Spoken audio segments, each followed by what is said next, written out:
Happy new release day, everybody. I'm so anxious to get into all this stuff. We have so much awesome stuff to open tonight. Lots of things came out tonight, or today rather, that we're breaking tonight. So we'll start off with a full case of 2018 Topps Tier 1 Baseball. Next, after that, we will open a full case of 17-18 Dominion Basketball, which is the new high-end Panini product. And then following that, we will be in Classics football. So we've got a lot on tap tonight. We also have some unpaid teams sitting out there. I really need to get those taken care of, especially the ones that are sitting in Dominion Basketball. So you know who you are. If you have not paid for your team yet, please take time to pay for it now, because if we get to Dominion and your team isn't paid, we might have to resell it, and nobody wants to do that. You bid on it for a reason. I want you to be able to keep it. So please, please take care of your payment if you haven't done so up to this point. All right, we do have a little information to go over to get things started with tonight. So a couple of things you see on this page. One is that my feedback is completely automated on eBay. Seems like that comes up a lot, so that's why I started including it here in our nightly break info. So basically what that means to you is that you never ever have to wait on me to get caught up with leaving feedback. As soon as you post positive feedback for me, you're going to instantly get it in return. Then the second and most important thing you see there is to say thank you. I appreciate everyone who bids and breaks and chats with me, hangs out with me, keeps me informed of scores and all that stuff. So in whatever way you're participating tonight, once again, I thank you. Taking a look now at the breaks that are coming up over the course of the next 5 days. So we're going to be very busy this holiday weekend. Tomorrow night, we've got some autographed memorabilia. We will do another case of Tier 1 baseball and another case of Classics football. On Friday night, more autographed memorabilia, more Tier 1, more Dominion, and Leaf Ultimate Draft football, which comes out on Friday. We're going to break that in a full case, and that means we will have 60 hits in Leaf Ultimate Draft. No base in there. It's all hits. It's all on-card autographs. It's a lot of the big name, most of the big name rookies in this class. It's 5 per box, so we'll have 60 per case, and that should make for a good night. On Saturday night, once again, a little more memorabilia, a half case of 2011 Prime Signatures, another case of Leaf Ultimate Draft, and another case of Classics football. Sunday, autographed memorabilia, 2012 Signature Series Baseball, another case of Dominion, another case of Ultimate Draft, and you got it, another case of Classics football. Monday is all memorabilia, and then we're going to throw in a little 2011 Prime Signatures at the end of the night there. So Monday night, we're not doing, give me a little time there to get caught up on some shipping and things. For tonight, there's a couple of things to note here. First of all of our breaks tonight were paid shipping breaks. I am hoping, guys, that I can get all this stuff that we're going to break tonight out to you by Saturday. I'm going to try really hard. If it doesn't go out the door on Saturday, remember there is no mail on Monday. That's the holiday. So if for some reason it does not get out on Saturday, it will jump to Tuesday. But I'm going to try super hard to get it to you on Saturday. Second thing, consolation cards. So if you're in one of these breaks and your team doesn't pull a single card of any sort, you are still entitled to a consolation card or cards. Since these are all paid shipping breaks tonight, any consolation card or cards that are due will ship out with the rest of the break, okay? So that's how that will work this evening. This is the order that we're breaking in: Tier 1, Dominion, and then Classics. Once again, if your spots are not paid, and there are several in Dominion not paid, and there are several in Classics not paid, if your spots aren't paid, you need to get them paid, guys, because I can't let that kind of money just sit out there, unfortunately. So if they're not paid, we would have to deal with reselling some of those, and nobody wants to do that. So please pay your bills. And all right, did we look at, maybe we didn't. We didn't spend very much time, so let's look at this again. We're going to start off with 12 boxes of 2018 Tier 1 Baseball. This is a full case break, and it is break number 1. And, of course, our eBay end date is tonight, the 23rd of May. And it ended tonight. We're breaking it tonight. Our team names are on the left-hand side. Winning bidders are across from it there on the right-hand side. And if you're watching live and you would like to participate in chat, or you need to reach me for something, you need to grab me in chat, here's how you do that. A, you need to be logged into YouTube. And secondly, if you happen to be on a mobile device like a tablet or a phone, you will also have to click on the link that says you want to view the desktop version. Now, I do know that the focus changed there. I just did that on purpose. And I do know that it made the background look all crazy and out of focus, but that's okay because we're going to be able to see our cards without any issues. I think everybody in Tier 1 did get paid up tonight, so thank you guys for getting it all taken care of. I know it was a short window tonight. There's normally a little more time from the end of the auction to the start of the break. Not a lot more, but usually another half hour or so. And I know tonight we were jam-packed in there, so I appreciate you sticking in there and getting those taken care of as quickly as you did. So Tier 1, I'd say many, if not all of you, have opened this before in past years. And so you kind of know what we're looking at with Tier 1. It is all hits. And there is going to be 1 pack per box. We're going to find a couple of autographs and a relic per box. And it's always pretty awesome. I very much look forward to Tier 1 every year. Sean, there are a few that aren't paid, but I'm not really going to call anybody out right this moment. Here's what's going to happen. After we go through Tier 1, I will pull it up and look once again to see what is still unpaid before we start Dominion. And if we have still those unpaid teams sitting there at that point, then we'll talk about getting a home for them. But until then, I'm going to give those folks this time while we're breaking Tier 1, give them a little time to try and get that paid, because I do know it was a short window tonight, and sometimes that makes life a little more difficult. But we are starting off numbered to 295 with Paul DeYoung and the St. Louis Cardinals. And that is followed up by Drew Pomerantz to 270 for the Red Sox. And then here comes Mookie Betts for our relic. Mookie is numbered to 400, also for the Red Sox. I think I saw a headline go by that he said he's not going to participate in the Home Run Derby this year. I think I saw that go by. I know Aaron Judge already said he didn't plan on participating, so I think we're going to have a bunch of our guys maybe passing on the Home Run Derby this year. Oh, hey, here's a bit of interesting news. Some of you are aware of the fact that the blue Otani kanji Japanese autograph version came out of one of my Bowman breaks, and of course there was a little bit of publicity about that kind of ran its course there a few days ago. Well, I think I said at some point when we were discussing this after the fact, I thought the card would probably grade out at maybe a 9.5. I thought somewhere between, either 9, 10, but probably 9.5.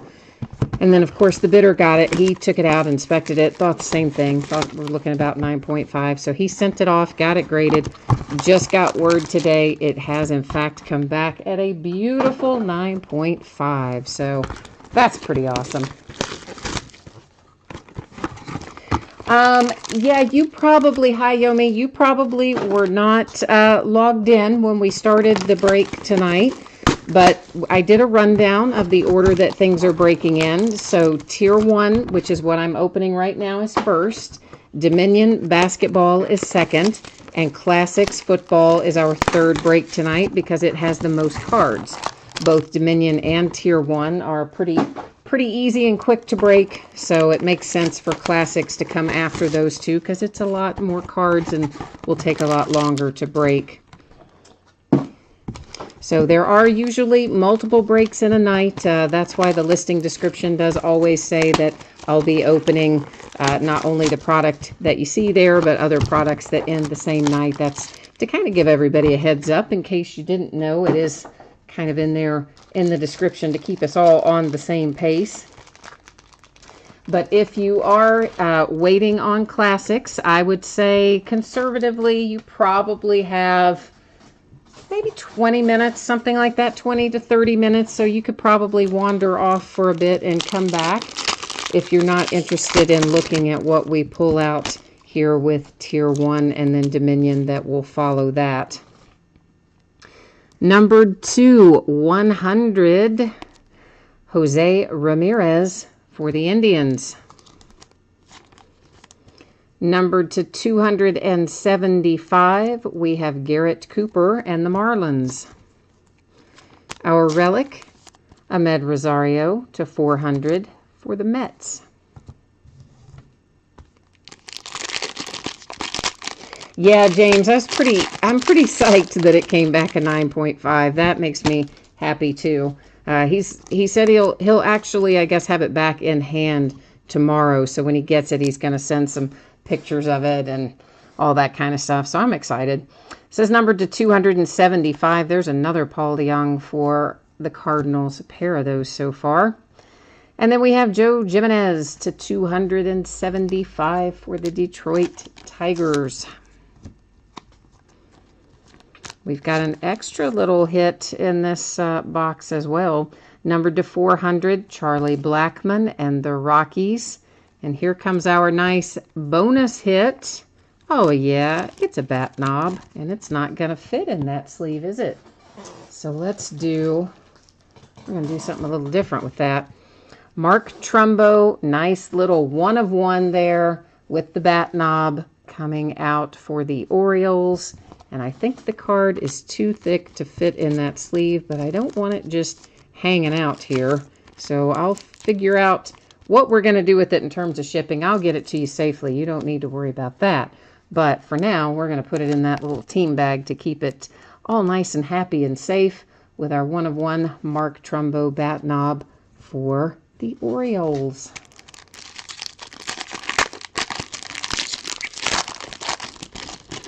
I always like 1 of 1s. They make me happy. Ian Happ for the Cubbies, numbered to 270. Still used to him. Still, when I see him, think of him as a rookie. It takes me a little while to get last year's rookies out of my head. Drew Pomerantz for the Red Sox. That one is to 275. Jose Altuve, numbered to 400 for the Astros.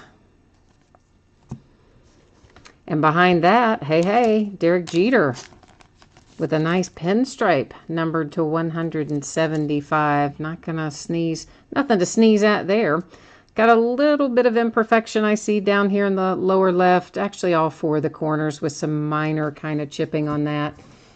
Probably most of these are going to have some minor wear, but if I notice it as I go along, I do typically point it out. I imagine most of you probably know, though, they seldom come out of the pack perfect. That's why it's so hard to get those 10s in grading. Edgar Martinez, numbered to 130 for the Mariners. The Oakland A's are on the board, numbered to 275 with Dustin Fowler. Severino to 400 for the Yankees.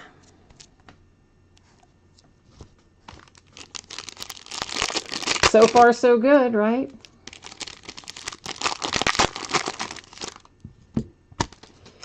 Here's a nice Ahmed Rosario rookie with the gold ink, numbered to 25. Nice hit for our New York Mets. Followed up with a Sean Newcomb for the Atlanta Braves to 275. And he's been doing pretty well, I think. I don't watch the Braves as much as I maybe should, but I believe he's been doing pretty well. Chris Sale to 400. Red Sox with another hit. And of course, we will recap all of this, right? This is a product full of hits, so there's no base cards to set aside, but we will do another quick little flip through at the end. We won't spend as much time on each card, but we will take another look if somebody jumped in late and missed something. To 110, Gary Sanchez and the Yankees. Oh, that's nice.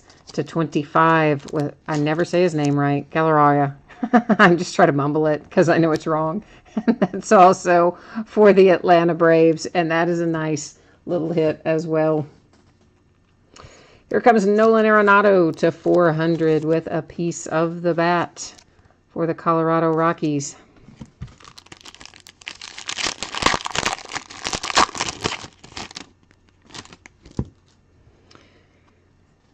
AJ Pollock for the Diamondbacks to 25. That one is actually a sticker autograph, which you don't see in here a whole lot, but that one, sure enough, is a sticker rather than an on-card for Mr. AJ Pollock. Greg Bird to 275 for the Yankees. He's the Yankee we pulled all last year that nobody wanted. Ben Zobrist to 335. You've got a little pinstripe on that as well for the Cubbies. Always fond of pinstripes on our relics.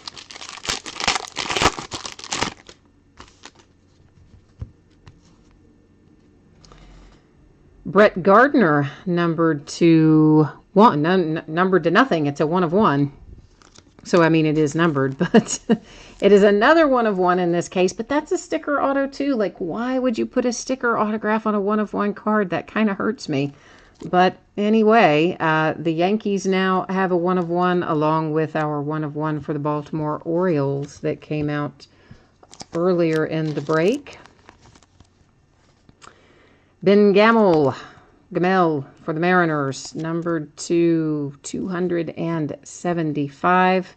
Kenley Jansen out for the Dodgers to 335. We've got 3 packs, which is the equivalent of 3 boxes left to go. A redemption, and hey. Sandy Koufax and Hank Aaron. What the what? Yeah, that is nice. Here's the bad part. Unless someone owns both the Dodgers and the Braves, unless the same person owns both those teams, that's going to end up having to go to random, which is going to just break someone's heart. But we'll get to that at the end of the break. But that is quite a nice hit. Quite a nice hit. Carlos Carrasco to 285 for the Indians. A little Mike Trout relic to 400 for the Angels, who at the very least we know aren't going home empty-handed. This has been an excellent case of Tier 1 so far, am I right? Another redemption, Francisco Lindor. That, of course, is going to be for the Indians. I will go to the checklist on these because I always do. So we will, take a buzz through the checklist on that one as well. But I think we all know Francisco Lindor is an Indian. New York Yankees backing up the truck with all their hits. Dylan Betances, numbered to 295. Here's Runed to 335 for the Rangers. And that definitely has a bad corner. Can you see it? Yeah, you can see that down there in that lower right. There's definitely a big-time chipping spot on the back of Runed there. And if you are in Dominion and you're waiting on Dominion and you're one of the folks who have not paid for your team yet, please, please, please take this opportunity to pay for it. We don't want to have to sell it. Another redemption, Chris Sale. So, yeah, we're full of redemptions. Ozzy to 275. Ozzy Gullion for the White Sox. That's a blast from the past. A nice Manny Machado relic to 400 for the Baltimore Orioles. And do I see possibly another 1 of 1? I see a really nice card coming up, and I'm not sure if it's going to be another 1 of 1 or not, but whatever it is, it's going to be nice. Yeah. Okay, it is to 10, but come on. That is one tremendous patch right there. Yeah, that is so nice, numbered to 10. With Drew Pomerantz again, because Red Sox, why pull him once if you can pull him, say, 3 times? But that last one, that's the best. That's the best. That's so nice. Okay, we have redemptions to deal with. Chris Sale, the Francisco Lindor, that one's Tier 1 talent. This is base Tier 1 autograph, and then our dual autograph. We'll do a quick little buzz through the checklist just because that is how I do this sort of thing. So I'm going to bring you along with me. Even though we know the teams for those, we're going to go here and go through the exercise of verifying each of these. So the Tier 1 autograph for Chris Sale, right up there towards the top, of course, is the Red Sox. Now we've got to find our Tier 1 talent autographs. We'll find Francisco Lindor, which again we know is going to be the Indians, except where is he? Why do I not see him? Right. Well, did I look in the wrong category? I thought we said Tier 1 talent autograph, didn't we? Oh, breakout autographs. Guess not. I was looking in the wrong spot. Not prime performers. We're getting there. Here we go. All right, there's Mr. Francisco Lindor, Indians. So then we've got our dual autograph. Once again, Sandy Koufax, which will be the Dodgers. Hank Aaron, which is going to be the Braves. But we're going to scroll down to find it here.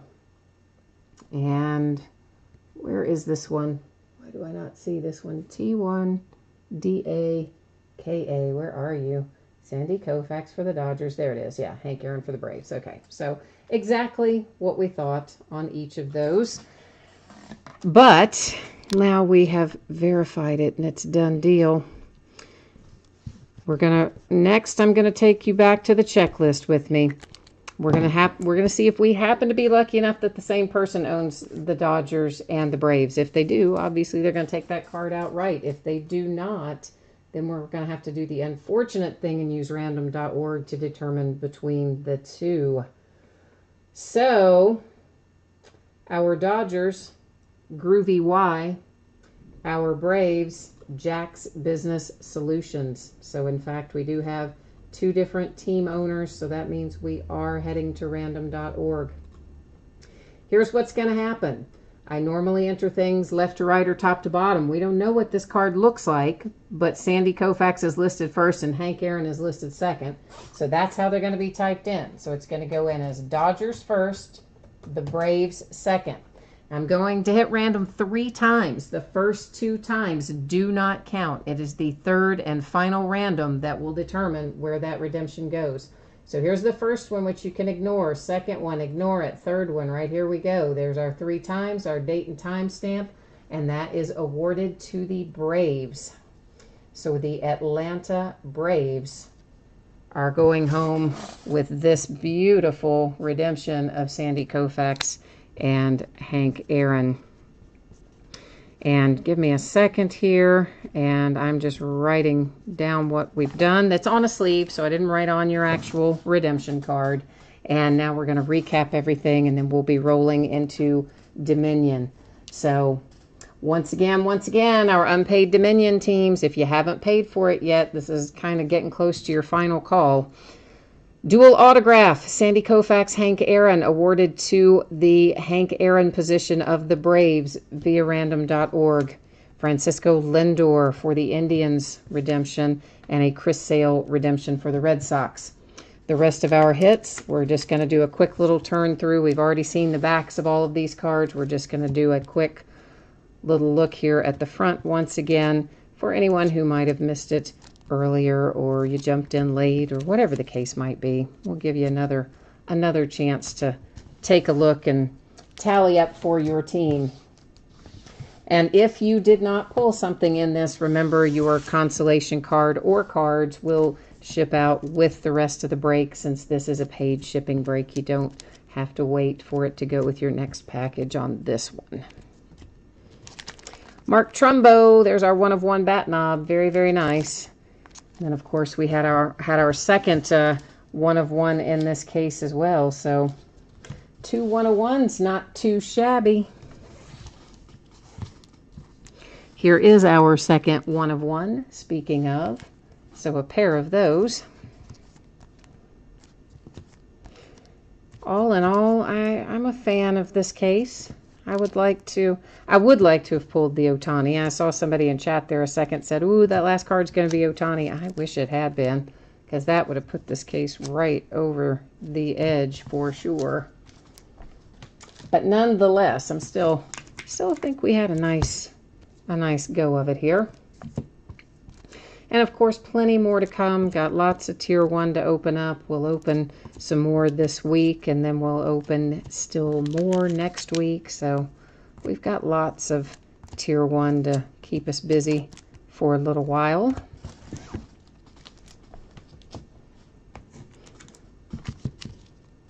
Dominion, of course, coming up next, and then Classics football will be rolling through after we look at Dominion.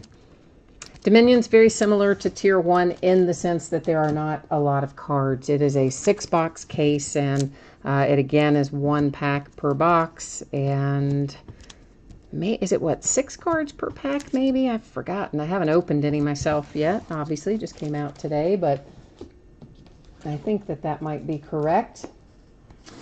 All right, guys, let me do one thing here. I'm going to check and see what the status is on our unpaid teams. In the meantime, rather than just have you look at nothing, I'll let you look at that for a hot second while I try to go in here and see what we're still waiting payment for.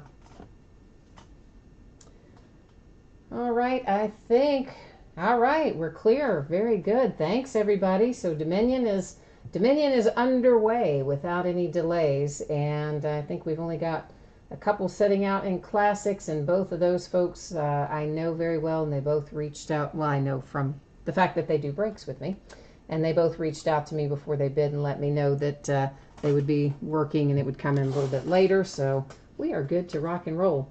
So once again, anticipated shipping date is Saturday. Hopeful that I can get it out to you on Saturday. If for some reason I were to miss that date, then Tuesday would be our next opportunity, simply because there is no mail on Monday for the holiday.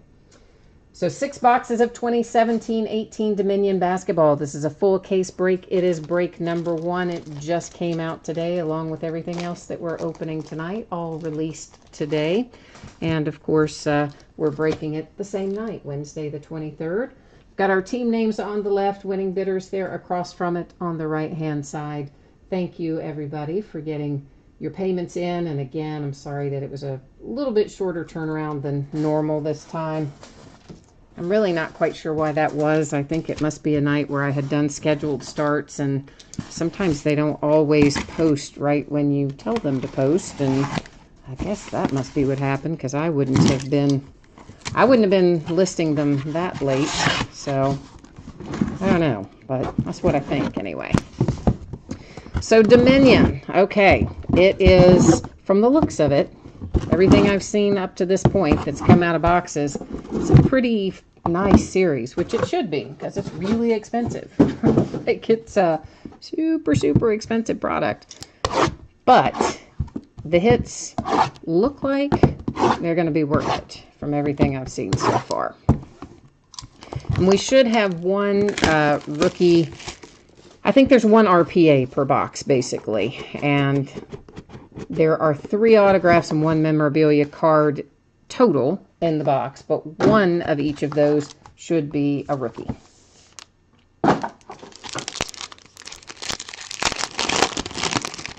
And let's hope that we have as much fire in this as we just had in our Tier 1, because Tier 1 was a nice break. Oh, yeah, there's also a metal card. I forgot about those. A metal card in each box. This one is numbered to 199, and it is the Raptors and Anunoby. And conveniently, they did put those in a sleeve, thank goodness, so we don't have to worry about them getting all beat up inside the box. Sacramento Kings coming out with De'Aaron Fox, numbered to 199 with your relic and on-card auto. And there's our little RPA. Numbered to 49 for the Bulls, Zach LaVine. A redemption. We're going to set it over there and come back to it. quad relic. Oh, I like quad relics. We have Kuzma and Donovan Mitchell and De'Aaron and Frank Mason. So we've got a Jazz, a Laker, and 2 Kings. But you know what the deal is? You have to own 51% or more. So whoever owns the Kings, if they also are lucky enough to have the Lakers or the Jazz in this, would own it outright. Or whoever owns the Jazz and the, I guess, well, if you own the Jazz and the Lakers both, yeah, you pretty much got to have the Kings +1 if you're going to take it outright. Otherwise, of course, that will also end up going to random as well. And then our 1 base card per box, and that is Jordan Clarkson, numbered to 75 for the Cavs. So we're going to set him over here along with our redemption. That's our to be dealt with pile.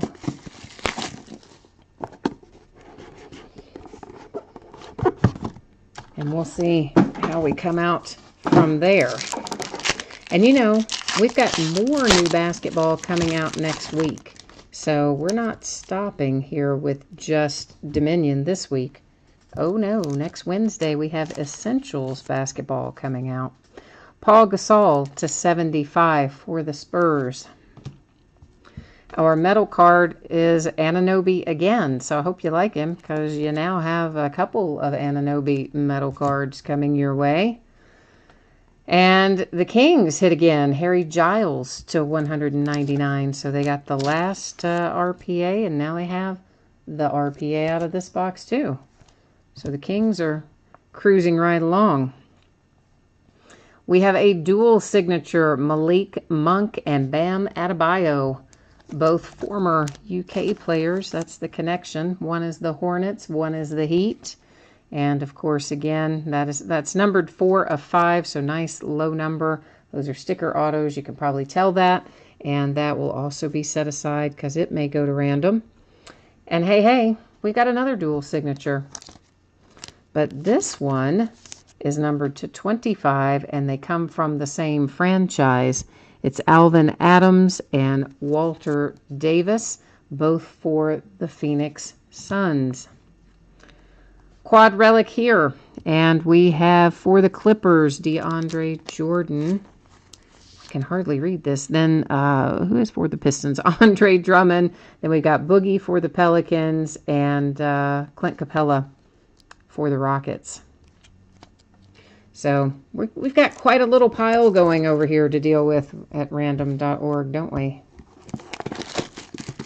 So I apologize to the person then with waiting on classics that I told you it would probably be 20 or 25 minutes. It's actually probably going to take us a little bit longer than that because, yeah, we've got some redemptions and some things to deal with using random.org. So if you're waiting on classics from this point, maybe you've got 15 minutes or so, as opposed to what I said earlier. So my estimation a little off tonight. Sorry about that.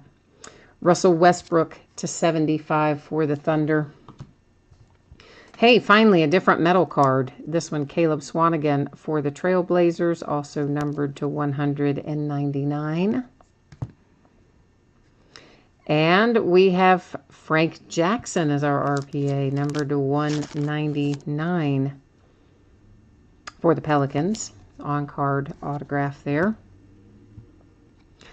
The Lakers, Shaquille O'Neal, baby. Little Shaq action. And that is numbered to 25. So nice little hit for the Lakers with Shaq. What do you guys think about Kuzma, man? He made first team and Lonzo on second team. I mean, that's, I guess, kind of expected based on the way they played. But yet, if you had told us at the beginning of the season it was going to turn out that way, I don't think we would have, any of us thought that. Numbered to 25, Avery Bradley for the Pistons. And Bam Adebayo missed it by 1 vote. Missed second team by 1 vote. And so Josh Jackson for the Suns was the last one in on second team. So we have another quad relic, and it is Lauri Markkanen for the Bulls, Lonzo Ball for the Lakers, John Collins for the Hawks and Kyle Kuzma for the Lakers. So we're in kind of the same position. 2 Lakers, but you have to have 51% or more. So if whoever owns the Lakers also has the Bulls or the Hawks, they're going to take it outright. If they don't, it's going to go to random.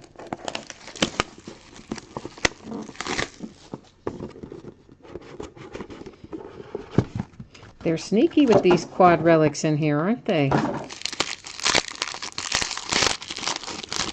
They're not going to make it easy on us anyway. Our base is Mirotic. I never say it right. That's not a shock to you. That is numbered to 75 for Nola. So finally he's with his new team on his cards. Here is Bam Adebayo for the Heat, numbered to 199 on our metal card. Another redemption. We're going to set it over there. We'll come back to it at the end of the break. And that must be for our rookie jersey autograph. Numbered to 25, LaMarcus Aldridge for the Spurs. Jonas Valanciunas to 49. For the Raptors, you have a relic and an autograph there. And then a Blake Griffin relic, numbered to 49 as well. And the Detroit Pistons with the Blake Griffin relic. I'm still so used to Blake Griffin being a Clipper. It always takes me a minute. I'm like, wait a minute. Not Clippers, not Clippers. And of course, we got lots more Dominion to open too. We're going to be opening this throughout the weekend as well. Mr. Ben Simmons, numbered to 75 for the 76ers. Let's bring our quad relic up first this time. We have Josh Jackson, Frank Mason, Wesley Owundu, and Wayne Selden on this one. Same scenario. We'll have to look and see if anyone owns 3 of the 4 teams, which is what it will take to have 51%. Tyler Dorsey for the Hawks. Nice little rookie showcase there. Signature relic numbered to 49. Another redemption. Good gracious. And it is, oh boy, it's a nice one. I did take a sneak peek at that redemption, and it's going to be a good one. John Collins, numbered to 15. That is a nice hit for the Hawks. Nice patch on card, auto. And our metal here is Zach Collins for the Blazers, numbered to 10. 6 of 10 on that one. All right, 1 box left, then a whole giant load of things to do in random and with our redemption. So yeah, we're gonna be a few minutes yet.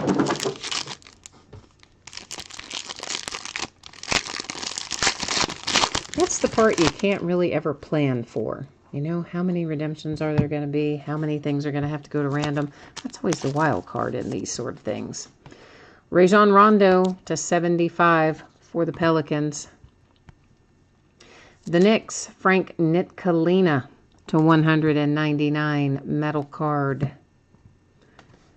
Sterling Brown is our rookie jersey autograph, numbered to 49 for the Bucks. Ho-ho, Lakers. Bam. Oh, yes, there it is. 1 of 1. Kyle Kuzma, laundry tag. It's a sticker auto. That's the only downside, but that is just wonderful. I love that. That is pretty awesome. And then we have a main exhibit for the Pistons with Avery Bradley, numbered to 49. And another quad relic. And this looks like half Lakers, half Pacers. Well, maybe it's not half Lakers, half Pacers. Yeah, it is. Okay, so it is Kuzma and Lonzo alongside Anunoby and TJ Leaf. So that one at least just a 2-team scenario. So we got all kinds of stuff to do. All right, I'm going to put the best redemption on the back. I'm going to show you that one last because it looks to be pretty flipping awesome as well.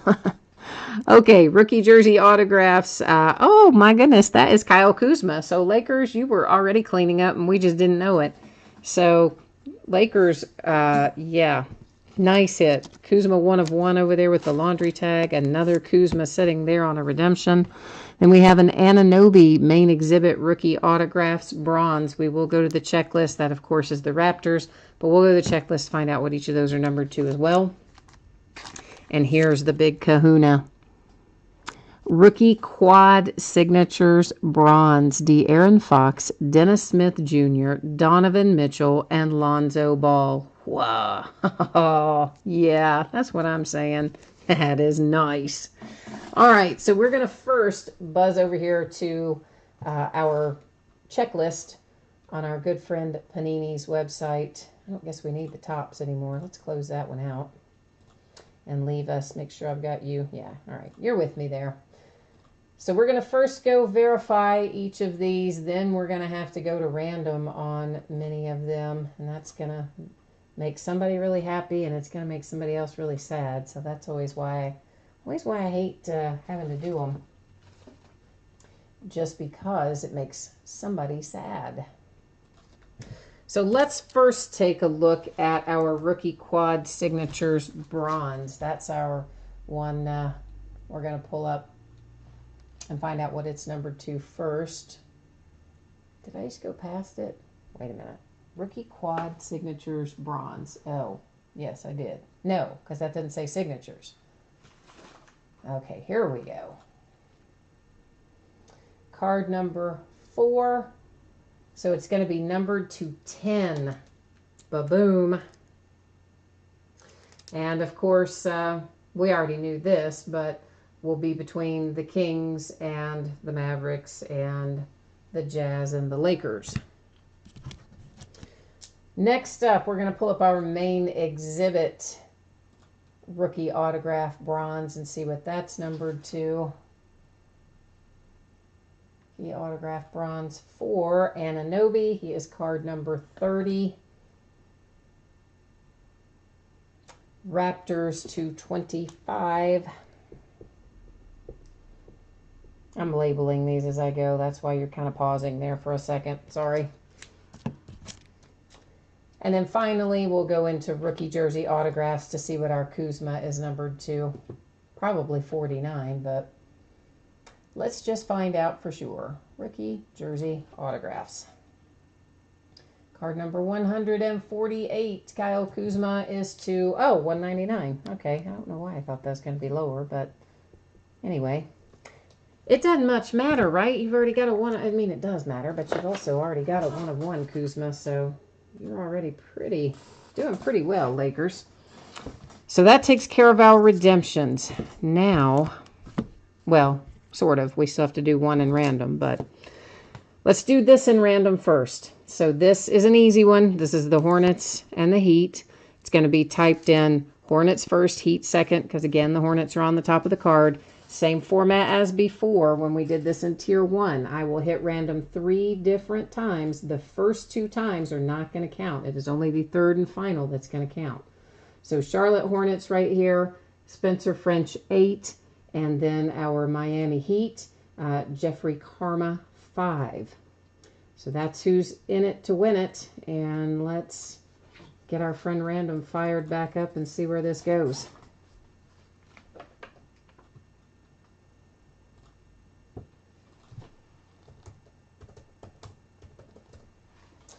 Okay, first one, ignore it. Second one, ignore it. Here comes our third and final. There's our 3 times, our date and time stamp, and that one is going to the Heat. And I'm just going to mark that on the sleeve so that I know the answer to it. And then we're going to have to come back and rinse and repeat a few times. Quad Relic. Half Lakers, half Pacers. And in any case, the Lakers are on the top. So it will be typed in as Lakers and then Pacers. Same format. Random 3 times. First 2 will not count. Third and final will determine who's going to get the card. That's assuming that the same person doesn't own both teams. All right, so our Indiana Pacers right there with Atlanta Braves fan 3, and our Lakers with everything below retail. So, yep, here we come, random.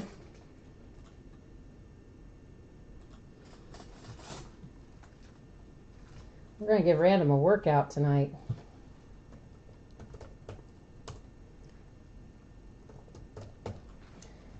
Okay, ignore the first one. Ignore the second one. This is the one that counts. 3 times date and time stamp, and that goes to the Pacers. So that is this quad relic here that was numbered, or is numbered to 99, awarded to the Pacers using random. And of course, you guys know I would not write on a card, right? But it is on the sleeve, but still, yeah, I should probably demonstrate that. Suns, Grizzlies, Kings, and Magic. It'll be typed in that way when we go to random, unless, again, someone owns 3 of the 4 teams, and if they do, then they'll take that card outright. The Phoenix Suns, Marty Marr. The Memphis Grizzlies, Marty Marr. Ooh, we're on a roll. Does he have the Kings? Where are my Kings? Nope, that is W. Stock 2011. And then the Orlando Magic, Matt J. 176. So close, but not quite enough to get it outright. So you guessed it, back at it.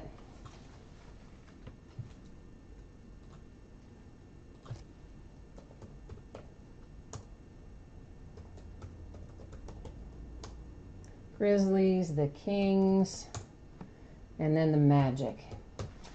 Okay, ignore the first one. Ignore the second one. Here's our third and final. 3 times it comes up with the Magic. So once again, I'm marking that on the sleeve. That's this quad relic here, awarded to the Magic. Next up, Bulls, Hawks, and 2 Lakers. All right, so our Lakers, everything below retail. Our Bulls is Sabbath 51, and the Hawks is Med 24-9. So back over to random we go. So I guess this is kind of good to know just in general, see how some of these teams are matching up. So if I were bidding on this, and you kind of see how some of these are falling, and you have a certain team and you want to make sure you get all those relics, now you at least know kind of what other teams you need to win. And actually the Lakers are in there twice, so they're going to get typed in there twice because they're on that card twice. All right, ignore the first one, ignore the second one. Here comes our third and final, and it goes to the Lakers. So Lakers land one of our quad relics anyway, so far. Next up, Pistons, NOLA, Clippers, Rockets.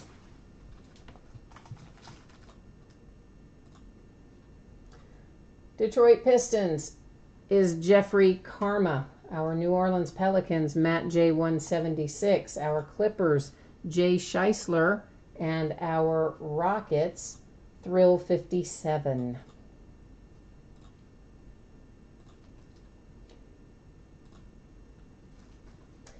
All right, let me get us back here. I know this is more randoms than we've had to do in a really long time in one break. This takes a while, doesn't it? And I guess we can probably count on these kind of quad relics in every box, which I somehow didn't realize there was one in every box, but clearly there is. All right, you ignore the first one, ignore the second one. Here comes our third and final. 3 times date and time stamp, and it is going to the Houston Rockets. So that is this little baby right here, headed off to the Houston Rockets. Next up, Jazz Kings, Lakers Kings, and it will be typed in that way, unless, again, you know, if you have 3 of the 4, then you're in good shape. Unless someone has 3 of the 4. we will be rinsing and repeating with random. So the Jazz, everything below retail. The Kings, where are you, Kings? W stock 2011.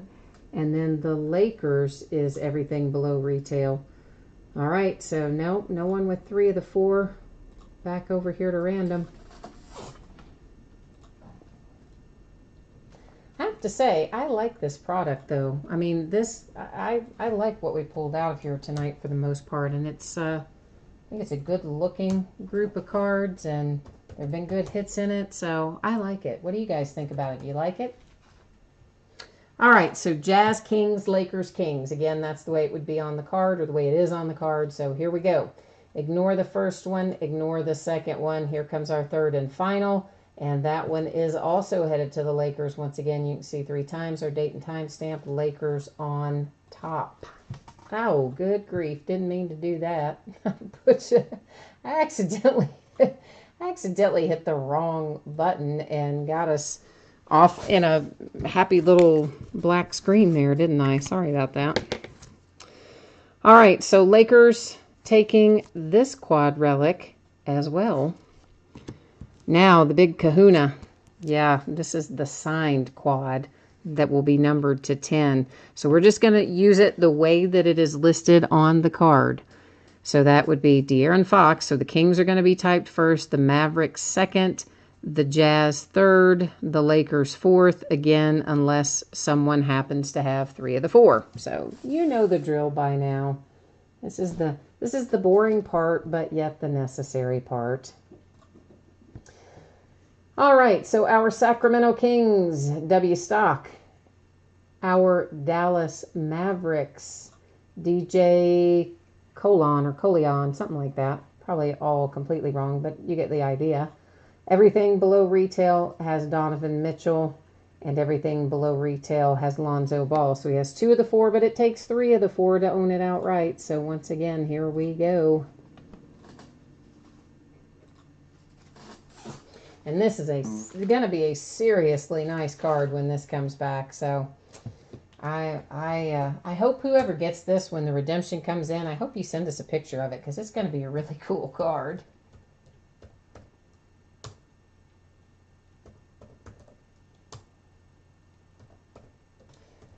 All right, good luck to our 4 teams, the Kings, the Mavericks, the Jazz, and the Lakers. Here we go. Ignore the first one, ignore the second one. Here comes the third and final, and wow, Lakers again. So there's our 3 times, there's our date and time stamp, and the Los Angeles Lakers taking home this beautiful little quad relic there. And I'm just going to mark that we know what that is. And then it's time to recap. Finally, we're done with all the random. Okay, so here we go. Recap City. Yep, quad, relic, autograph. Maybe, or maybe not relics, maybe just autographed. Anyway, it's quad, it's signed, it's to 10, it's cool, and it was awarded to the Lakers by way of random. This quad relic, Lakers by way of random. This quad, Rockets by way of random.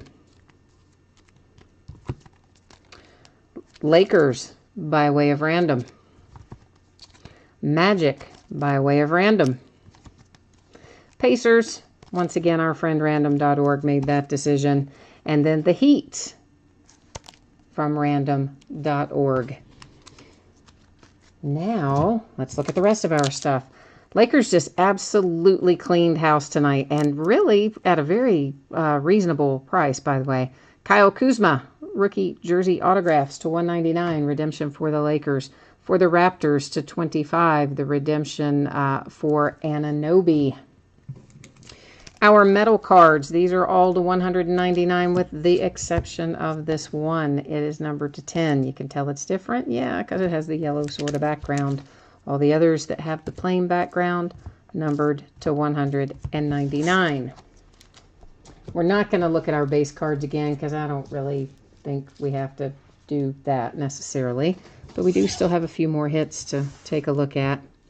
This is my favorite. You can imagine why. Yeah, because the quad signature is not in our hand. this beautiful little 1-of-1 laundry tag is in our hand. Kyle Kuzma and the Lakers. Awesome. And actually, we're not going to look at the backs of all these again. We looked at the backs of them first time through, so we'll just do a... Oh, and I forgot they had Shaq with the Lakers as well. We'll just do a quick little once-over. Both of these were for the Suns, so finally, something we didn't have to go to random on. And the Kings didn't go home empty-handed because they had the Harry Giles. You've also got a nice little De'Aaron Fox. Actually, they're calling them rookie jersey autographs in this one as opposed to rookie patch autographs. But at any rate, it's the same thing in my book anyway. And I'm a fan of the product. I like it. I hope they keep this one around because I think it's worth the price of admission, so to speak, for our Dominion. Now, thank you, Classics fans, for hanging around. And I am sorry that took longer than I told you it was going to. I did not anticipate that we were going to have all that much stuff to do and random and such. Yeah, it took us a while. But we're finally coming up to your break. So for all of the basketball folks who are taking off, and I forgot to say this after the baseball folks probably took off, but once again, guys, thank you, and gals. I always appreciate you jumping in and bidding and breaking and chatting with me, so thank you once again. So for Classics, same as the other two, I'm hoping that I can get it out to you on Saturday. If it doesn't get out the door on Saturday, it will not go until Tuesday because there is no mail delivery or pickup or anything else on Monday because we have a holiday.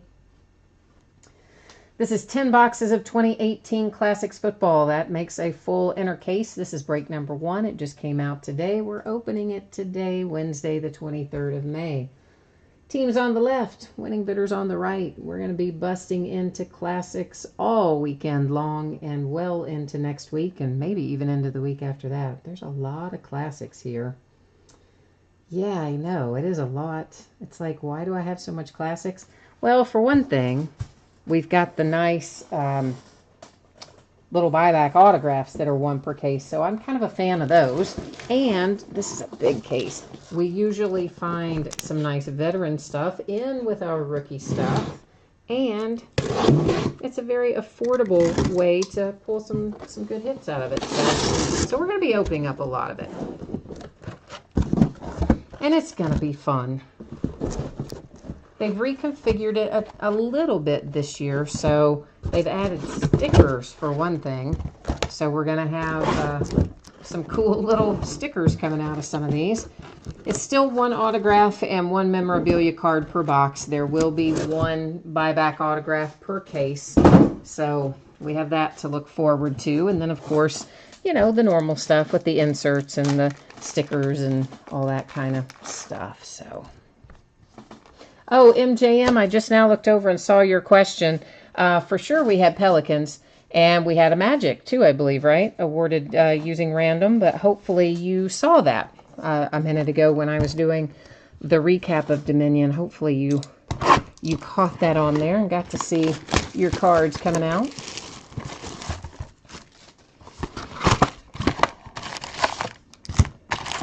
So tons and tons of base in here. And I am going to rock and roll through most of the base. We'll stop and take a look at inserts and hits and things that look interesting to us. But the stuff that is just purely straight up base, I'm not going to really spend time on unless somebody particularly wants it. So if you do, you better jump into chat and tell me that you do. Otherwise, yeah. We're going to keep on keeping on. Because there will be, what, I think 1,400 cards in this break in total, I believe.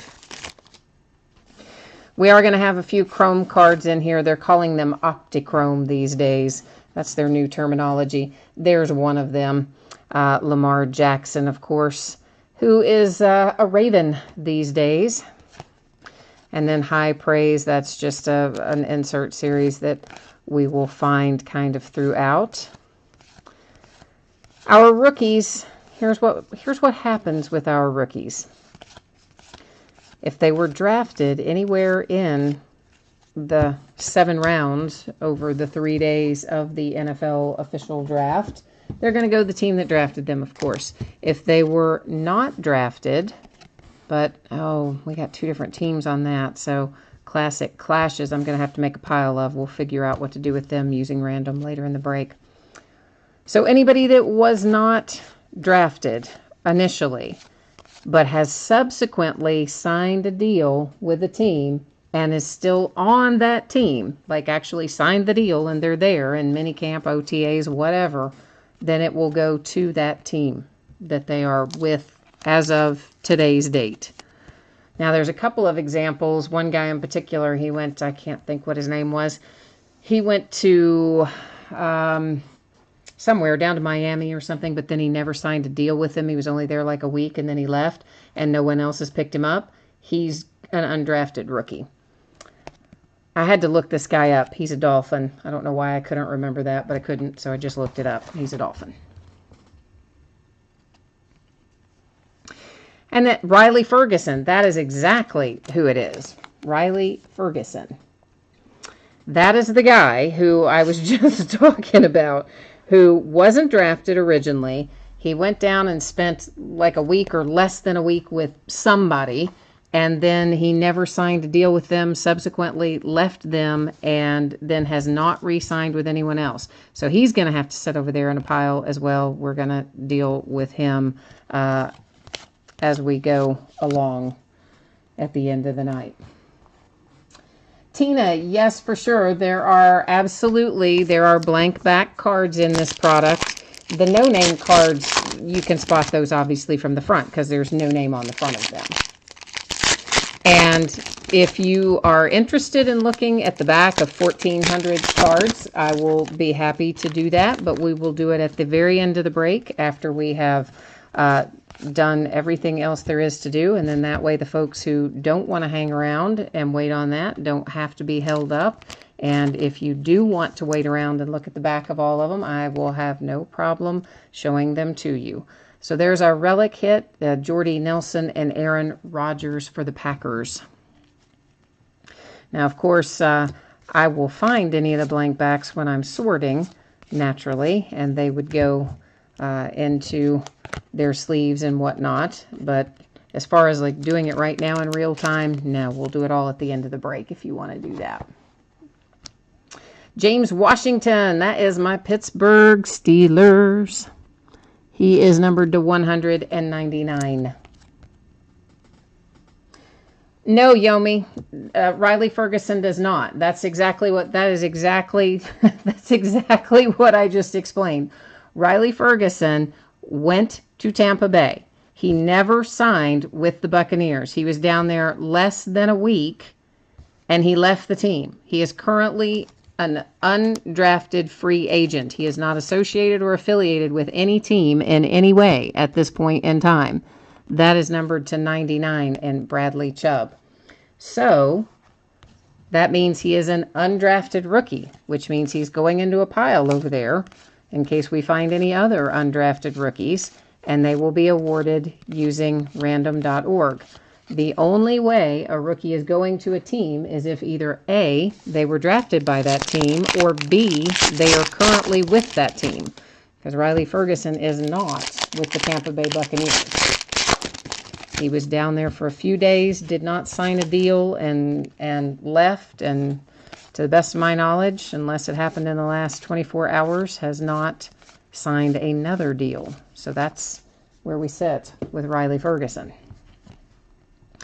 Ed Reed, again, this is just another one of the Optichromes. I believe we're going to find maybe 4, is it like 4 a box, I think we're supposed to be finding on the Optichrome, I believe.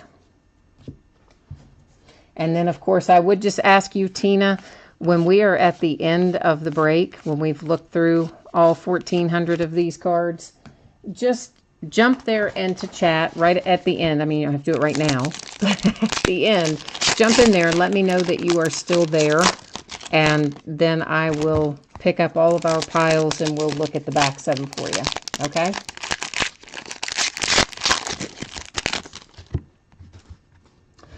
Salt Hill. Hey, I like classics too. I like the look and feel of them. I like the fact that it's affordable and we can still get some nice stuff out of it. The buyback cards. I mean, I enjoy classics. Hey, one of our stickers. Yay. This one for the Steelers with Super Bowl 33, is it on there? On the little pennant sticker. T.Y. Hilton in the chrome. I'm just going to call it chrome, even though Panini has decided they want to call it Optichrome. Yeah, we all just know it's chrome. That's what we're going to call them.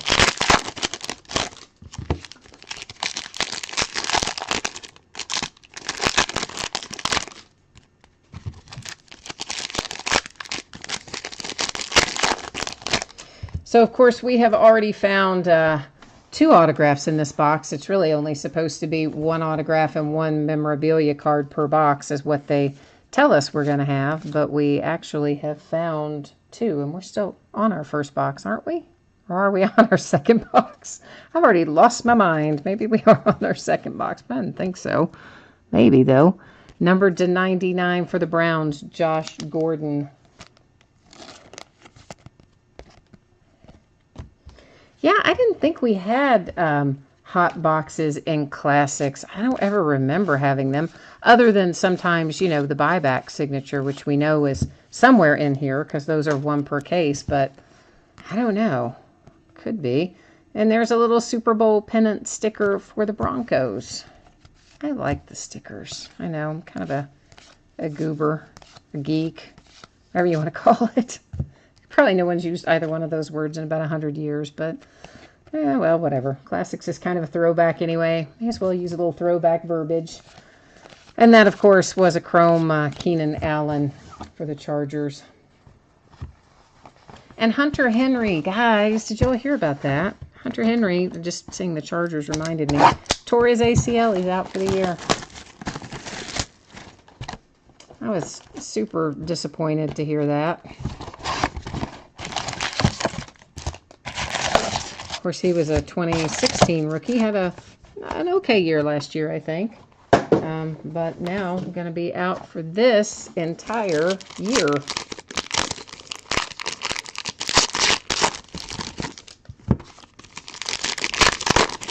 Of course, probably half the players are going to spend half the season in the locker room with this new stupid rule about the lowering of the helmet. I mean, come on. Targeting is one thing, which is what they call in college football. But the whole, any kind of lowering the helmet action at all, well, I mean, everybody lowers their helmet on everything all the time.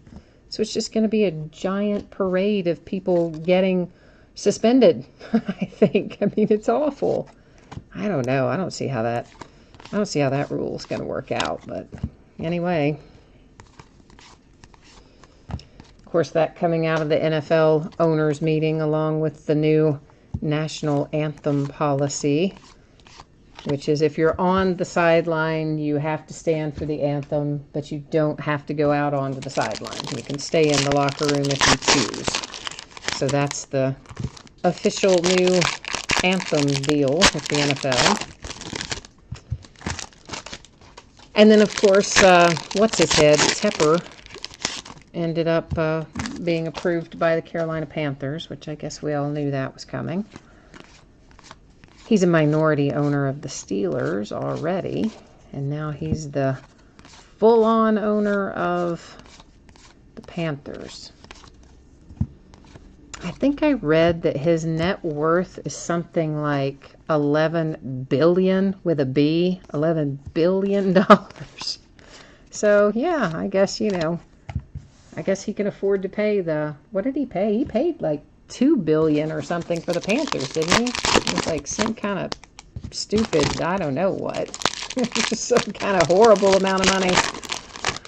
Which I guess, you know, you make it back. I don't know.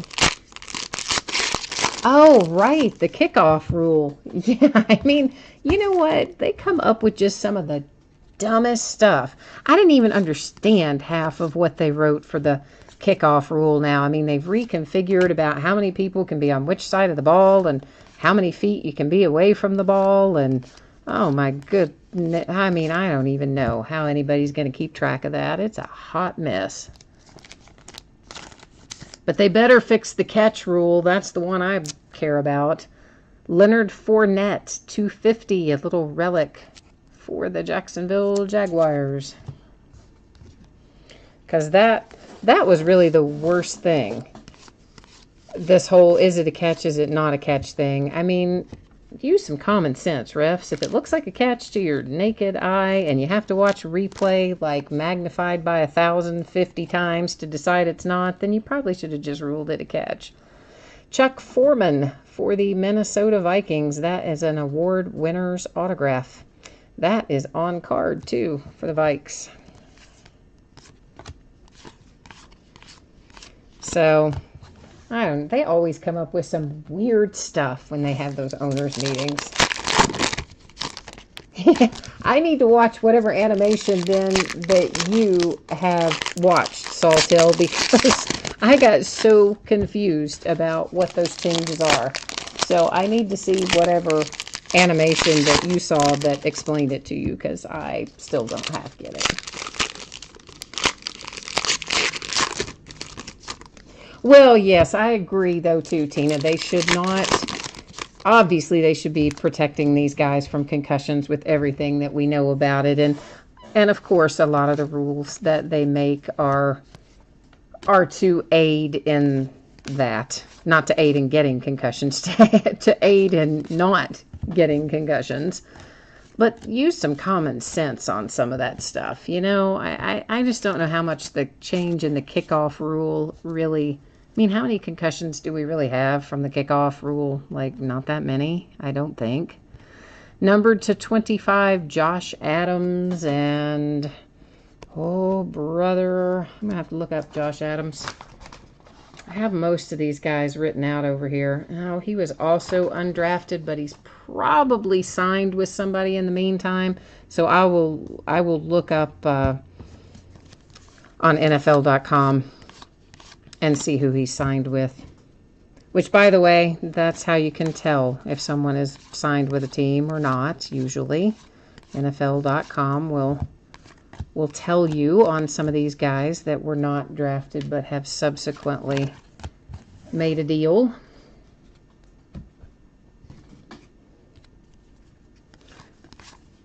So we'll check out anybody like that. I'm pretty sure he has signed with somebody. Honestly, I'm still learning where a lot of these guys have gone, because it's a lot of players to remember every year. To 99 for the Vikings, Carl Eller. And it becomes much, much easier once I have seen them in their NFL uniforms. You can start kind of forming that mental connection. But as long as we're still seeing them in their collegiate uniforms, it's just harder to remember. I don't know how to explain it, but it is.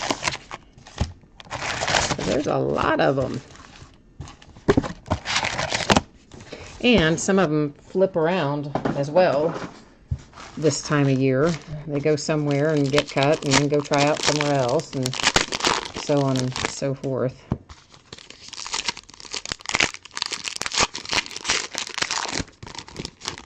Yeah, right. And use the card to see if it's first down. Was that not crazy? That guy with the index card last year. I mean, that was just the stupidest thing. He got in trouble for that, though, didn't he? I think they disciplined that referee for that dumb thing. They do some... I mean, I know it's got to be a hard job, but good grief. A little Jim Kelly relic for the Buffalo Bills. I guess I really wouldn't want to be a referee, because you would have to make some kind of questionable calls, and I'm sure people come and want to bust you up pretty good when you mess it up. That one's numbered to 175 on the Marshall Faulk for the Rams, which leads me to believe that we have one other in here, maybe two others that are going to be numbered. So hold tight for a moment. I have our Optichrome cards set aside. So I'm going to grab the other two that are refractors and see if they are numbered. Yeah, Keenan Allen to 175 was numbered. And that should also mean that Steve Young is going to be numbered to 175. Indeed. And a lot of this other stuff, like the rest of the Chrome cards, I will put them in sleeves when I'm sorting them and before they go out the door to you. I'm just not doing them all live because it takes time, a lot more time than you would really imagine by the time we go through all of this. So I keep them in a separate little stack over here. But so now we know if we see a chrome that is a refractor, or Panini calls them prisms, it's going to be numbered to 175.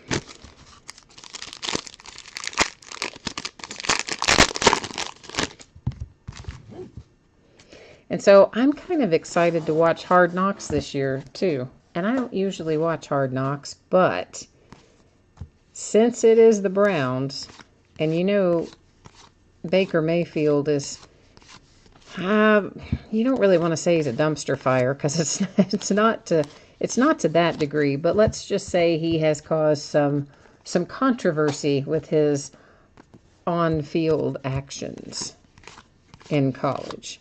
So he's a enthusiastic guy who plays with a lot of fire in his belly. And you can imagine that there will be some interesting things that will transpire on Hard Knocks. So I'm kind of looking forward to watching it this year. Royce Freeman, numbered to 25.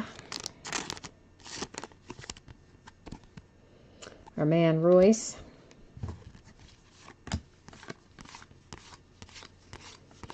I like the card design pretty well this year for Classics.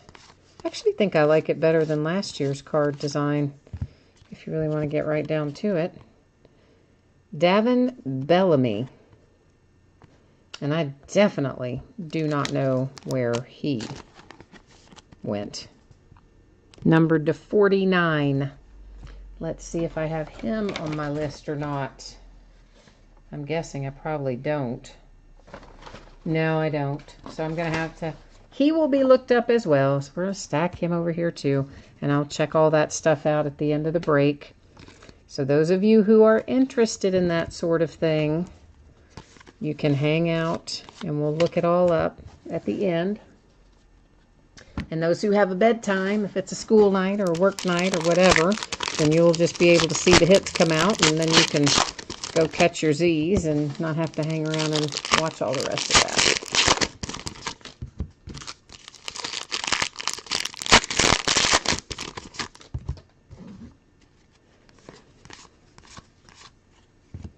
And of course, what's going to happen with these, because there are tons of them, is, of course, obviously I'm keeping them in a stack over there. But essentially, I will use random to do, I'll say left side of the card, right side of the card. We'll just type that in there. Random will run 3 different times. Wherever it ends on the third one will tell us. So if it ends on the left side of the card, then it will go to whatever team's on the left side in each of those cards, and so on and so forth. I believe this is our buyback, and it's a good one. Howie Long for the Raiders. Definitely I can see some spots, some chipping and some wear and things, particularly above, you know, all on that top edge. But how cool is that? It is numbered 4 of 14. Howie Long buyback autograph. Really cool hit for the Raiders. Very cool. I like it. I love getting the buybacks in here. It's one of my favorite things about Classics.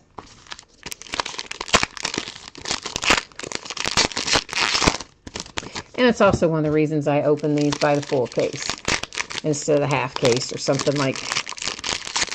A lot of guys open them by the half case because it is a tremendous amount of cards to open in one sitting and also to sort and to ship. Because I ship all of them, even the base. I'm not holding any of these back. So if you see it go through here, it's gonna, and you have the team, it's gonna show up at your house. including the base. So it's a lot. Tina, I've been on eBay breaking for, I don't know, a year or two, a couple years maybe on eBay. Something like that. I've been on eBay for 20 years, but breaking on eBay, just a couple. But I'm a card collector. I collect lots of things. My whole family, we all collect. Was kind of raised by collectors. But I collected cards even when I was very young, and I got out of it for several years when I was in college and high school and college and whatnot, and then came around back around to the fold, and a lot had changed in the interim. Jared Goff and Cooper Kupp for the Rams, and of course instantly fell in love with breaking because hello, how much fun is it? I love it. I love to break, and I love to buy into other people's breaks and collect cards for myself. So I really enjoy kind of everything about it. So it's been a couple years now that I've been doing it on eBay.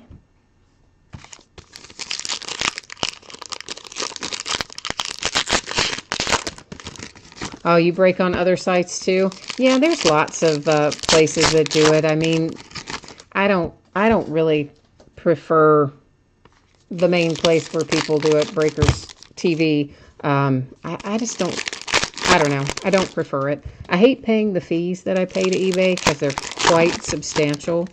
And I hate that there are certain people that don't pay for their bids, and then there's a whole subset of people that will file cases if they don't get hits. I mean, there's definitely drawbacks to eBay, for sure.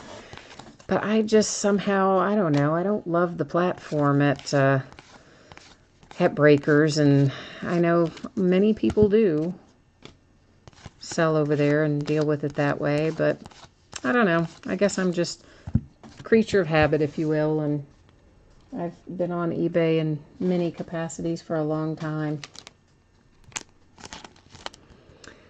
Case Keenum, this is to 99 for the Vikings.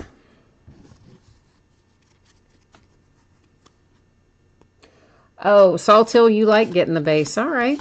I actually, you know, I found there's a fair amount of people that do like getting the base. They like the set building and things that go with it.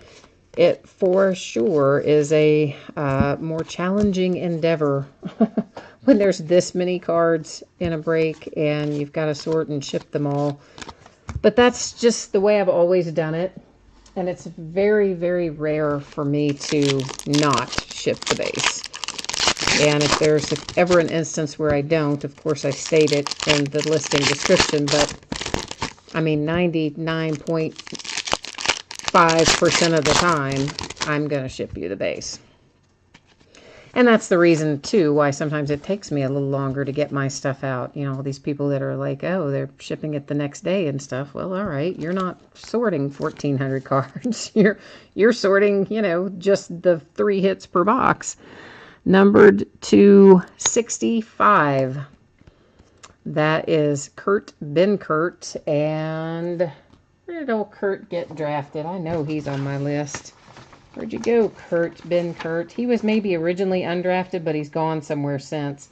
Falcons, yeah. Originally undrafted, later signed with the Falcons, and I somehow put him in his sleeve upside down, so that's bugging me, and I'm going to fix it. Now I feel better. Salthill, you're asking me which I collect for myself. Well, in football, I am primarily a Steelers fan. Deontay Burnett, numbered to 10. So that is a nice low number. He was also originally undrafted, subsequently signed with the Titans on Deontay Burnett. So he should be a Titan.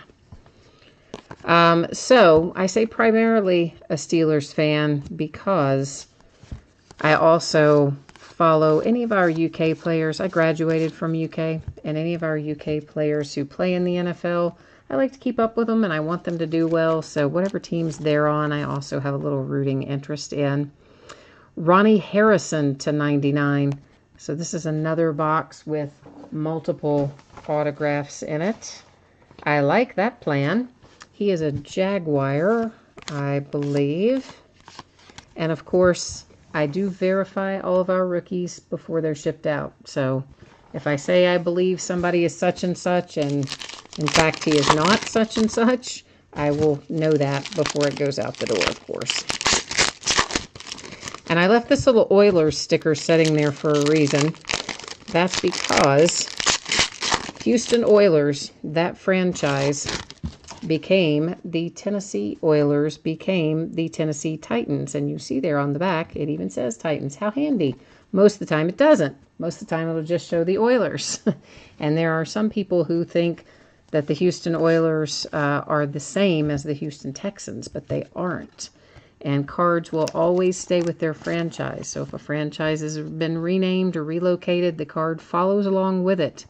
That is to 299, Sam Darnold. So yeah, so that one helped me out. It has the Titans on the back. So now I don't really have to go through that entire spiel, but yet I had already started on it. So there you go. But all that info is at the bottom of every one of my listing descriptions. There is a little area down there called Special Circumstances, and it talks about all kinds of fun things, including relocated and renamed franchises. So if you haven't ever taken a little scroll down there to check that out, you might want to do that. There's a lot of info in there about how things are awarded via random and all that jazz. And also at the very, very bottom, even below the special circumstances part, there's always a product description, usually a cut and paste right from the manufacturer. So if you ever want to know, for instance, how many packs are in a box, or how many boxes are in a case, or what kind of hits are in there, that sort of thing, you're usually going to find it down there at the bottom. Oh, but I didn't finish answering your question, did I, Sawtail? So, yeah. So, Steelers primarily for football for me, although I do like some other teams that have my guys on them. And you say you're a Packers fan, and I, of course, have Randall Cobb on the Packers. So I like the Packers, too, a little bit for that reason.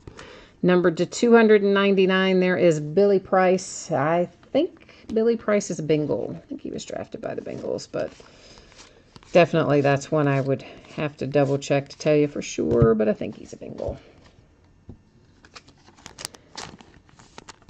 LaDainian Tomlinson to 99, Chargers.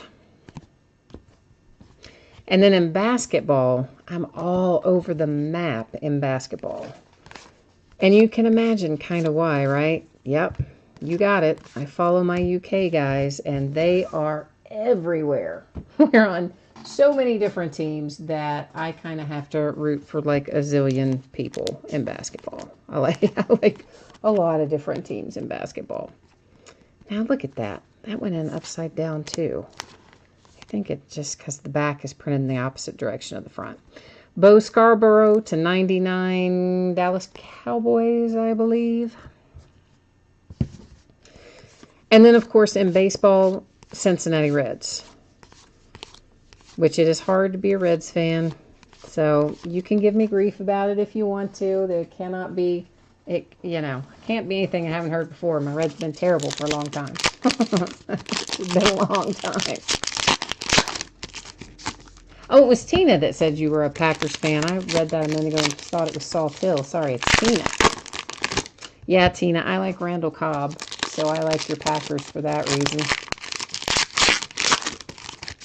And you have an Aaron Rodgers rookie autograph out of Contenders. Oh, sweet.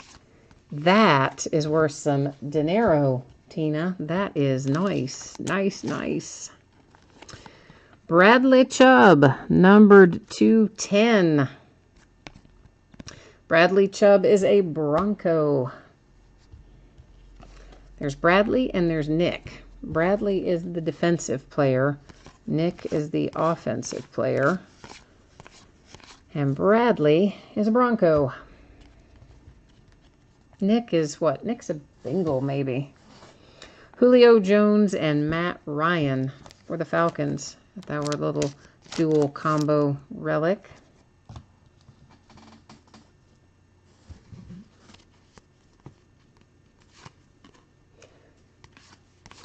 Oh, you're going for the rookies in this break.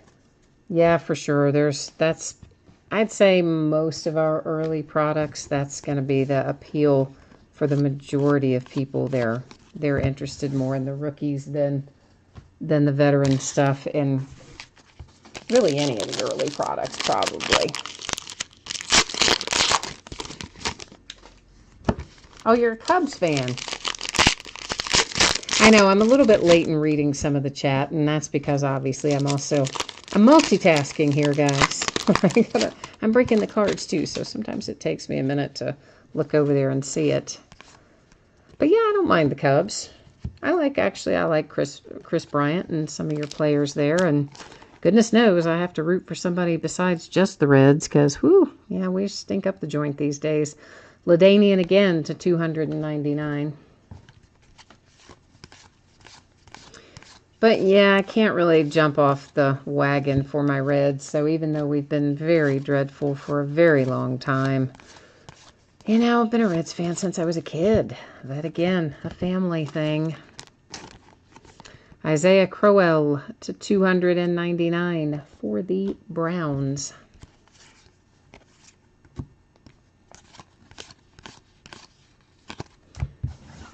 So I'd say I had, when I was younger, oh my gosh, I don't even know how many cards.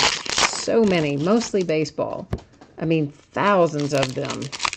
And then, as I said, when I got in college and high school, I said that opposite, high school and college, I kind of lost interest in it for a while. And I guess I was in college, I sold them all. And if I had not, oh yeah, it would be worth some money. I had a lot of nice stuff. I kept a few things, like a Johnny Bench rookie, because Johnny Bench is one of my favorite players. Johnny Bench and Hank Aaron are my two favorite players of all time. And so, I mean, I kept a handful of things, but not a lot. Kerryon Johnson, and that is a refractor or prism, if you will, numbered to 175. I believe that Kerryon Johnson is a Lion. I am not 100% certain of that, but I think he's a Lion.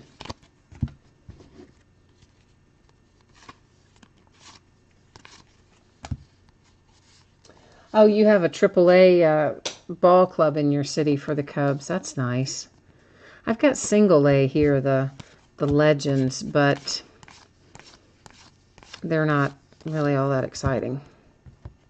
Used to be, because we used to be affiliated with the Astros. So Jose Altuve actually came through here. But now we're affiliated with, I think, the Royals these last few years. But it's just single A, so it's not as interesting to me.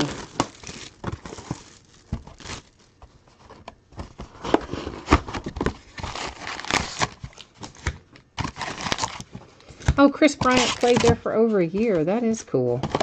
See, that's the fun part of AAA, because you get all the guys right before they're headed up to the show. I would probably be more into it if it were AAA, but single A is just hard. I don't know. I have a hard time with single A.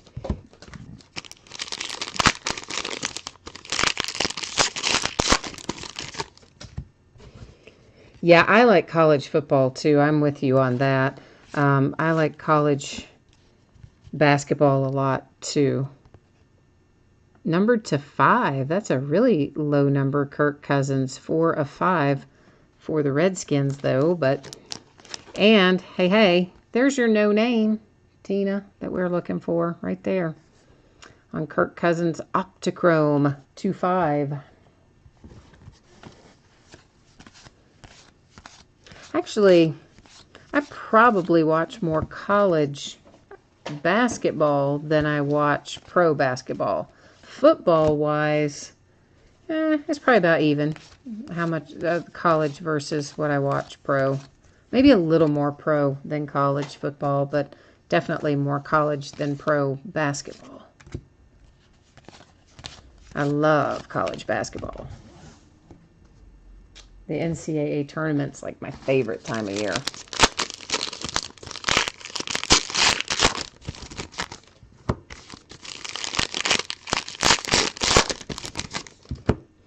Tina, which are you talking about? You said look on eBay for something, but I'm not sure what you're talking about. I did see, though, a minute ago that you said you only paid $100 for your Aaron Rodgers back in 2005. That was a sweet little investment there, by the way. Combos, Matt Stafford and Golden Tate for the Lions. Little OBJ Chrome.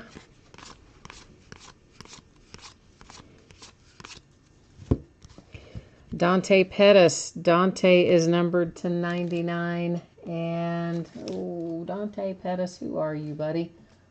49ers is what I believe I have written down over there. I need to put my list in, it's kind of in a pseudo-alphabetical order at the moment. I need to put it in an alphabetical order. That might help things out a little. For the Buffalo Bills, Charles Clay to 50. There's a blank back. So yay. Wonder if all the blank backs are numbered. That would be good to know, because if they were, then of course we're not going to know till we look through all of these.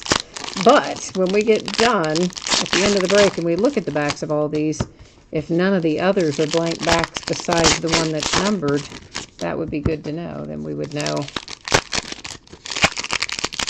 that we wouldn't have to look at all the backs of them again. But no way to know till we get there. Oh, yeah, Panini has the checklist for sure. They have the checklist on there for all the way back to every product back to 2009, I think. I use it quite frequently. This is to 99, a high praise insert for the Chargers. And apparently, all the Chargers inserts are just going to be LaDainian Tomlinson, because that's about the 400th one we've pulled out. There's Fred Taylor to 299. Jason Taylor. Sorry. Why did I say Fred Taylor? Yeah, that would be Jason Taylor and the Dolphins, not Fred Taylor and the Jags. Apparently I had some kind of a little brain hiccup there of some sort. DJ Moore to 25, and DJ Moore is a Panther, Carolina Panther.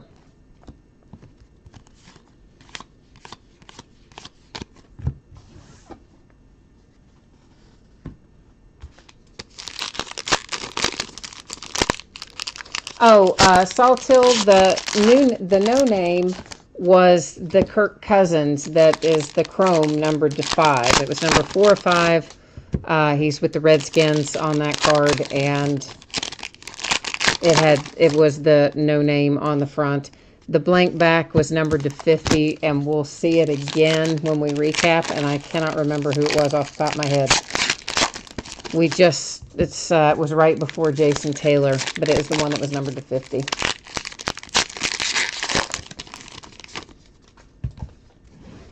Oh, you've got Spectrum too, Saltil. Oh, I don't like Spectrum. I have them too, and I don't like them. John Elway and Terrell Davis relics for the Broncos. Last year, what was it? Like about November, I think it was. And I had been on vacation. I had been gone. I had just gotten back from, I don't know, what was I gone? Like 5 days maybe. So I already had several days where I hadn't done a break, and I had a lot of stuff that I needed to break, and stuff had released and whatever. So I come back, I get like maybe one night of breaks in, and my stupid internet connection starts going down. Not the download part. I could download fine, and the download speed was fine. But the upload, which is of course what you need to live stream and also what you have to upload a recorded break or anything, was like nothing. It was non-existent. Jack Lambert to 10 for my Pittsburgh Steelers.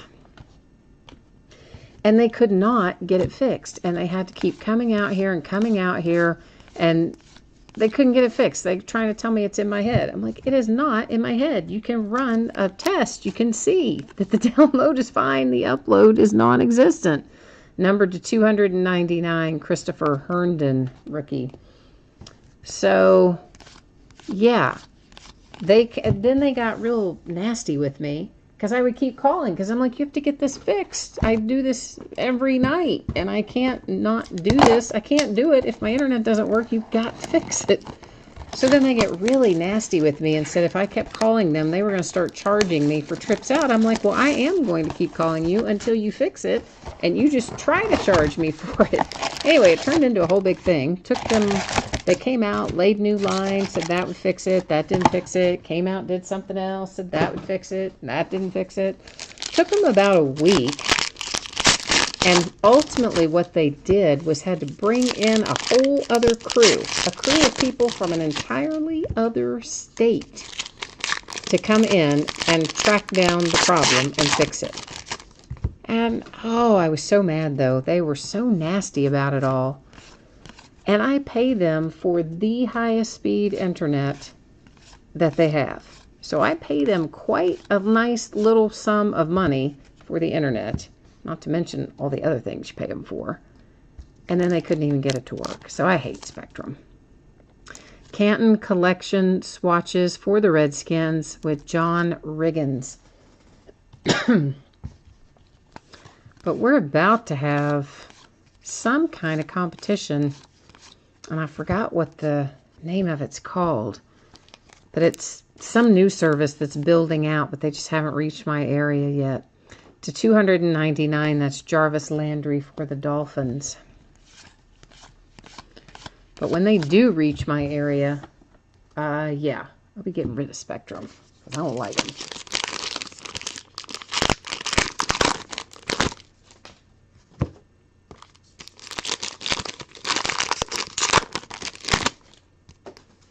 Yeah, we haven't seen any of the full name variations in the Chrome yet tonight. Those actually, as a whole, don't come out super often. I mean, the full name in general, at least if it's like it was last year. We had a few full names, but not an abundance of them. Numbered to 99, Deion Kane. Should be the Colts, I think.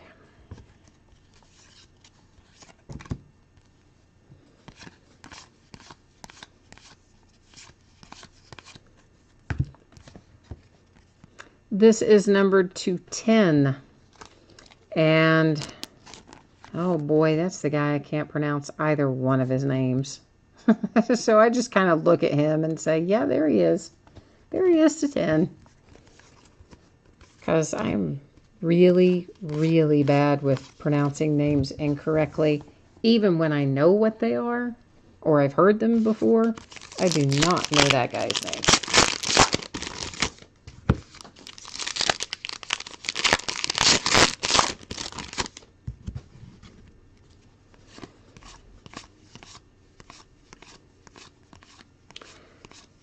So we're not doing too bad time-wise tonight. It's not too bad.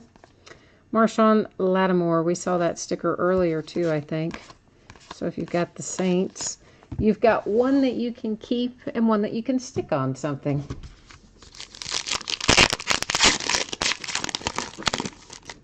I know probably the idea is to keep them on the card, blah, blah, blah. I know we're all supposed to keep them nice and pretty, but if I get some classics, which I hope to buy into somebody else's break on classics somewhere along the way for my Steelers, I'll tell you right now, if I pull any Steelers stickers, I'm going to peel those bad boys right off that card and use them.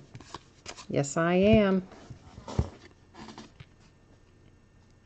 Numbered to 50 for the Raiders, Marshawn Lynch, another blank back. So maybe all of our blank backs are going to be numbered, which would be super awesome. Because then we would just know that that's how we can find them. But we're not going to know till we look at the backs of all of these. Arden Key to 99. Arden Key, Raider, maybe, possibly. Let me see. Where are you, Arden? Yeah, Raider. Oh, did I look at them? There's his. Yeah, we saw him from the back up to begin with at the start. Let's think about that a minute.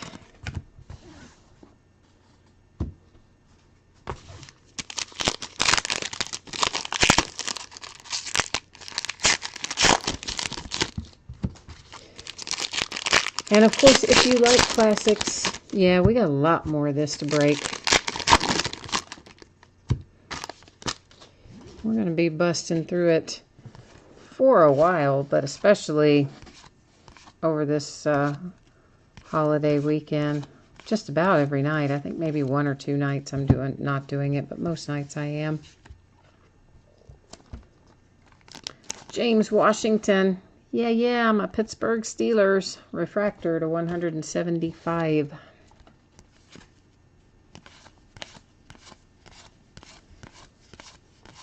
And of course now Big Ben is playing nice with Mason Rudolph, which we all knew that he would once they got there, but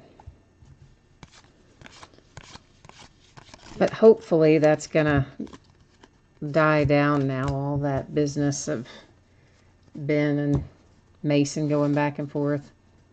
Well, really, I think it started with Mason right after he got drafted saying that whole thing about it's not Ben's job to teach me anything, blah, blah, blah. Which I'm sure he did not mean in a bad way, but yet I could see how it would be interpreted in maybe a not great way. So then, of course, stupid Ben comes back and does the radio interview like, well, if he asks me for help, then maybe I'll just point to the playbook, ha, ha, ha. You know, like, okay, that really wasn't the best way for you to respond either, Ben. And then from there, of course, it was off to the races.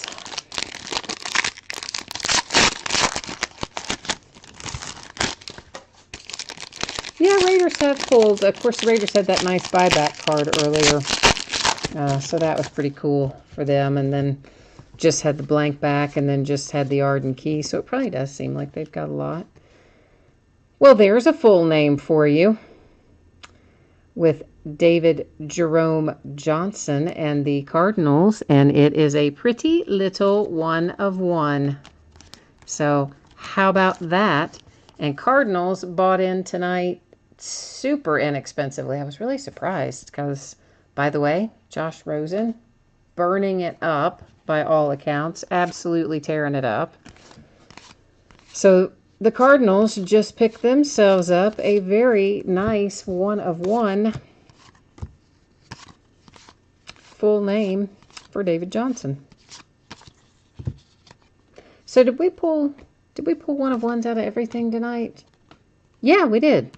We did. We've had 2 1 of 1s in Tier 1. And then we had the 1 of 1 laundry tag for Kyle Kuzma out of our Dominion break. And now the 1 of 1 for the Cardinals out of Classics. So, not a bad night. Not a bad night at all.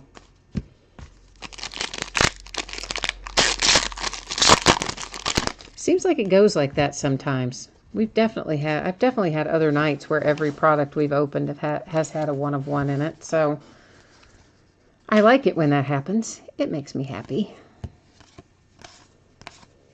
That Nick Foles sticker probably made somebody happy. If you've got the Eagles tonight. But I think this is a fun little product. I don't know. Some people kind of don't like it as much because it's not super high end, but I like it. To 299, Michael Gallup.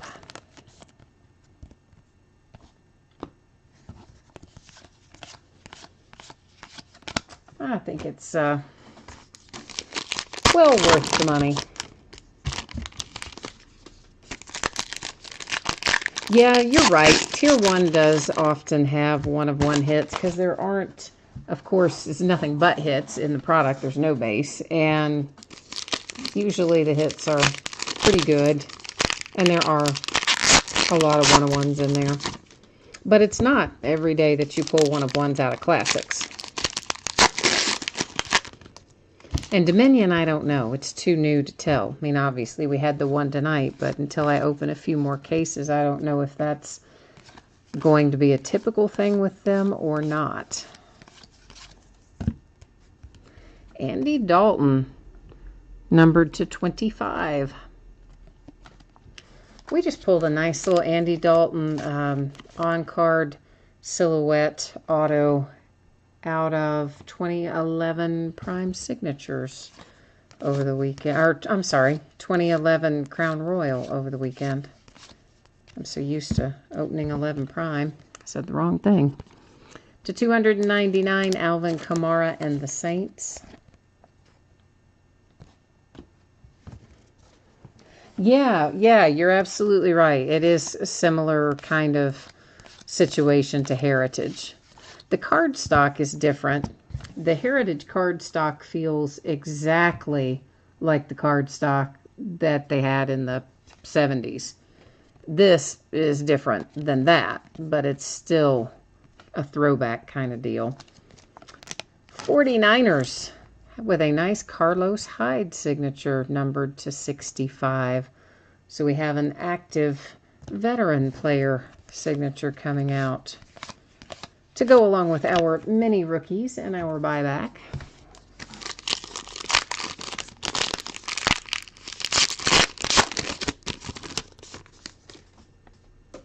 Oh, you don't like tops because of you think the autographs are too high numbered? Definitely in some products they are more so than others. I tell you what you should look at then. Luminaries. That is, I think, isn't everything in Luminaries 15 or less? It's super high end, and it just came out last year. I don't remember, a couple cases of it last year. It is back this year. But it is Hall of Famers and superstar type players, all very low numbered. 5-star is another one that is low numbered. What else? Diamond icons. There's some more. I mean, there's definitely some Topps products that are specifically geared to being very low numbered, but they're all very high end. There's a Howie Long relic to go along with your Howie Long buyback autograph card, Raiders.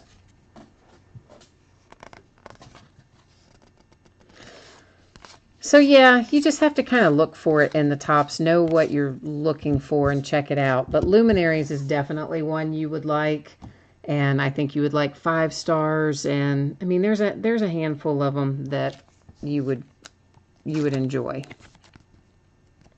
For the Bengals, A.J. Green to 50, and there's another blank back. So I'm beginning to think, guys, that our blank backs are all going to be numbered to 50, because all 3 that we've pulled so far that we know of have been numbered to 50. So I suspect that there aren't going to be blank backs that are unnumbered. But at the moment, that's just a theory, but I believe that's going to be the case. To 99, Maurice Jones-Drew for the Jags. But of course, you know, Panini, what have we opened in Panini so far? We opened Donruss, we've opened Diamond Kings. Those are the only 2 they've had out so far for baseball. But we still have coming up with them. Panini will have Optic Baseball and Immaculate Baseball, National Treasures Baseball. It seems like I'm forgetting one. There might be another Panini Baseball that I'm forgetting at the moment, but those are the main ones. Yeah, the Raiders have definitely pulled some cool stuff tonight. But it's also, of course, you know, the eye of the beholder and all that. So if whoever has the Raiders only wanted the rookies, they might not be... I mean, they've still gotten they got Arden Key and whatever, so we've still gotten some rookies, but they might not care about their Howie Long, or vice versa. Maybe they like the Howie Long and they don't care about the Arden Key. You never know. Some people are very specific about only collecting the rookies. There are other people that are much more interested in the veterans and the Hall of Famers, and everybody's kind of got their own groove, I have found.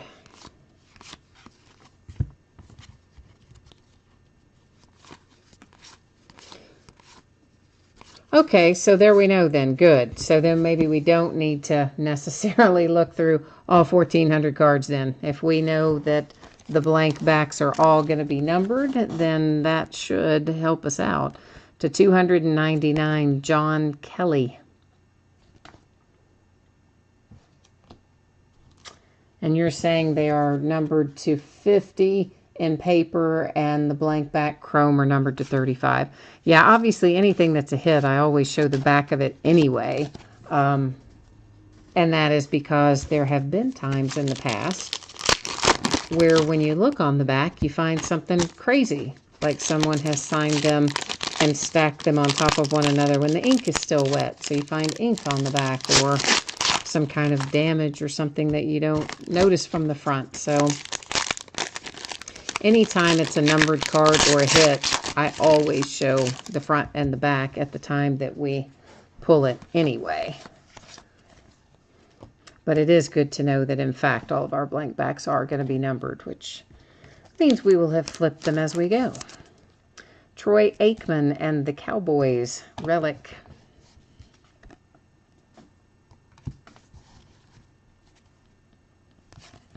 Well, absolutely. If you are reselling them, if you're not buying it to keep for yourself, then for sure the rookies are typically going to bring the most money. Unless you're pulling, you know, if you pull Tom Brady or something like that, that can be a different matter. There is Aaron Rodgers to 175 for the Packers on the chrome refractor. But yeah, so of course a lot of people are buying in to resell and to flip and that sort of thing. It's like, hey, the guy who pulled that Ohtani from me the other day, I mean, he's going to get right about 6 figures. And, well, maybe more than now that it's come back graded 9.5. So, yeah. You pull the right player, you can make some money for sure. That's by far the highest value card that I have pulled. And honestly, at the time we pulled it, we weren't even sure it was, I mean, we knew it was a good card, but I, at that point, hadn't really squared up with the fact that it might be the only Japanese signature. So once we started figuring that out, well, that became a whole other matter. Numbered 249, Tremaine Edmonds. Of course, there are 2 of the Edmonds brothers in the draft. Tremaine is a Bill. Terrell is a Steeler. Keenan Allen, numbered to 99 for the Chargers. Oh, yeah. I'm sorry. I was talking about that earlier in the break. You guys probably weren't on there yet at that point. Yes, there is an Ohtani out of chrome, the blue parallel, which is numbered to 150, but this one happened to be the one with his signature in Japanese, which is called the kanji version. And it is the one that was shown in all the marketing materials, the exact card, number 22 of 150 in the blue chrome parallel out of Bowman. And so when I pulled it, we were originally thinking, you know, maybe 20, 25,000. The guy was online watching live.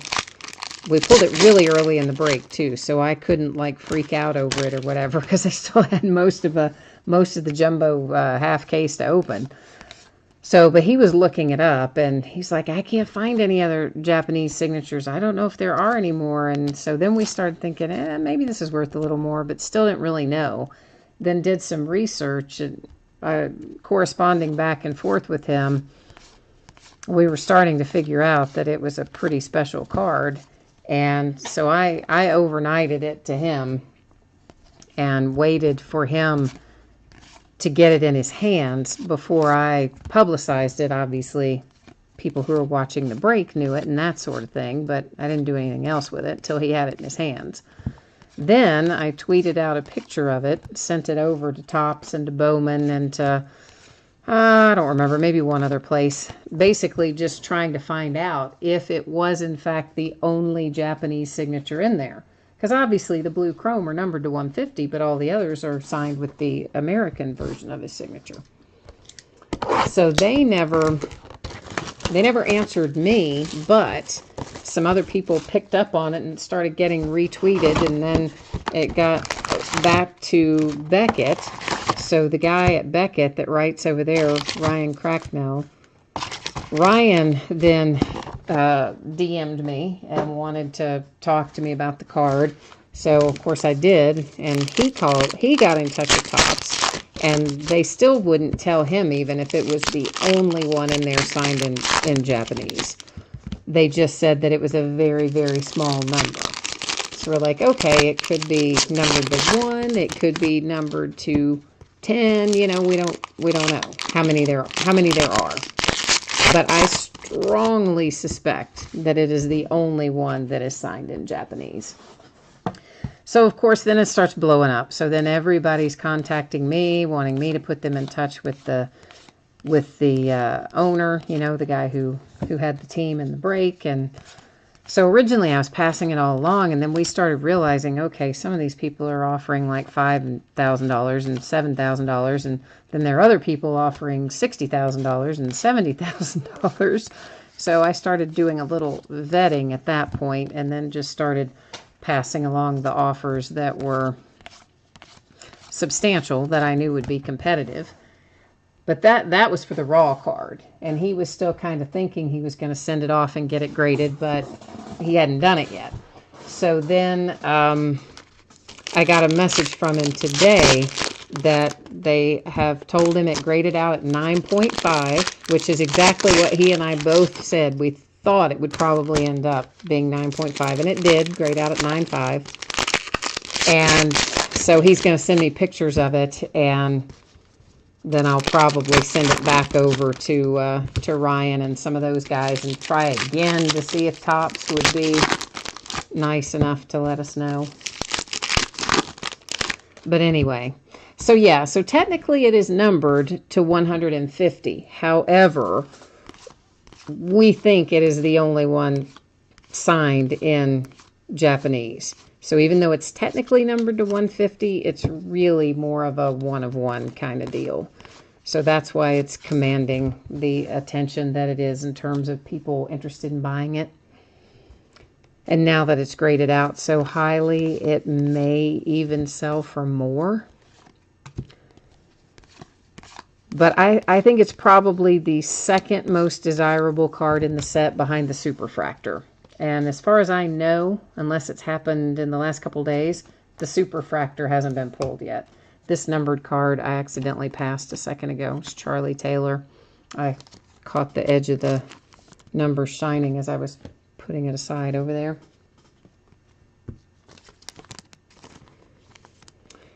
Eric Dickerson. Hey, that's nice. We've got a chrome signature for the Rams. Eric Dickerson to 10. So that's a pretty sweet little hit.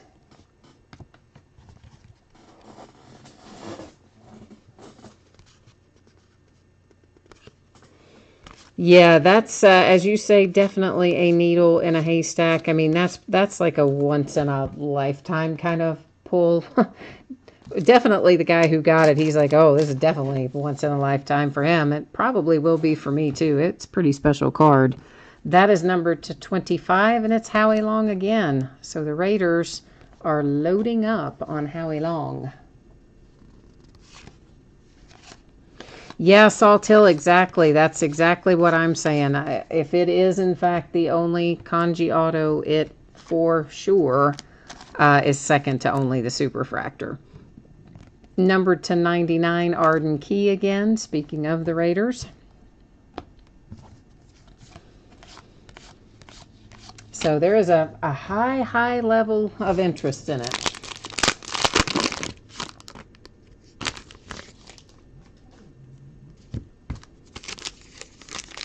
Yeah, I was really pleased that it hit 9.5 as well. I mean, I felt like, based on what it looked like in my hands, I thought it, you know, I didn't really see anything that I thought would take it to a 9.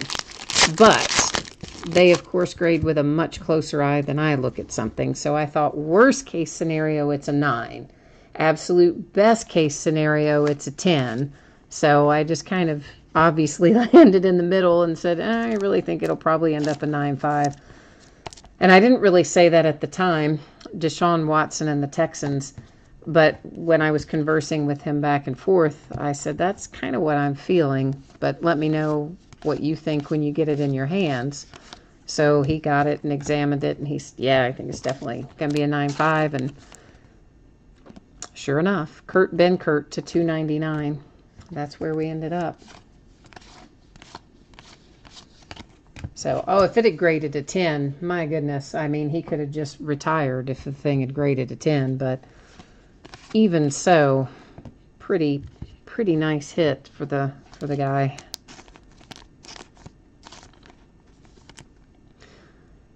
Warren Sapp to 175 with our chrome for the Buccaneers. But it has definitely been pretty crazy. I can't remember exactly what date the break was. It was I don't know, maybe not this past Friday, maybe the Friday before that, but somewhere in my videos, I put it in the title, I think, of the uploaded version anyway, but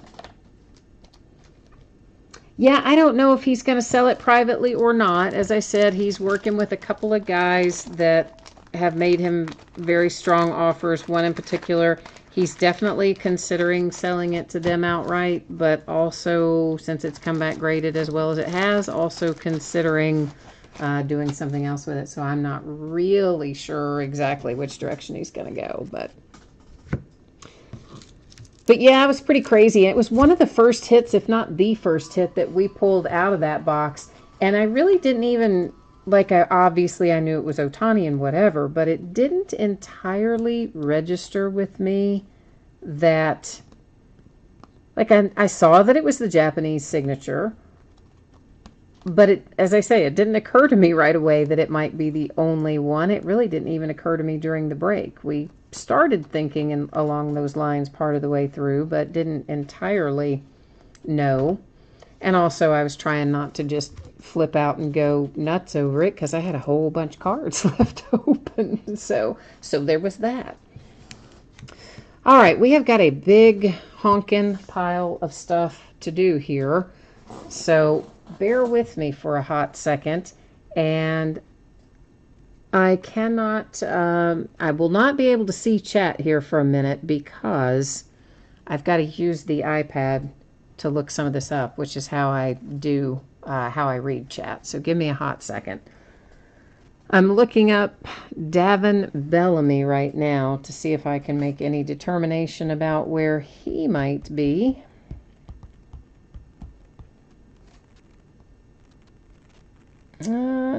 Texans, okay, so he was undrafted originally, currently with the Texans.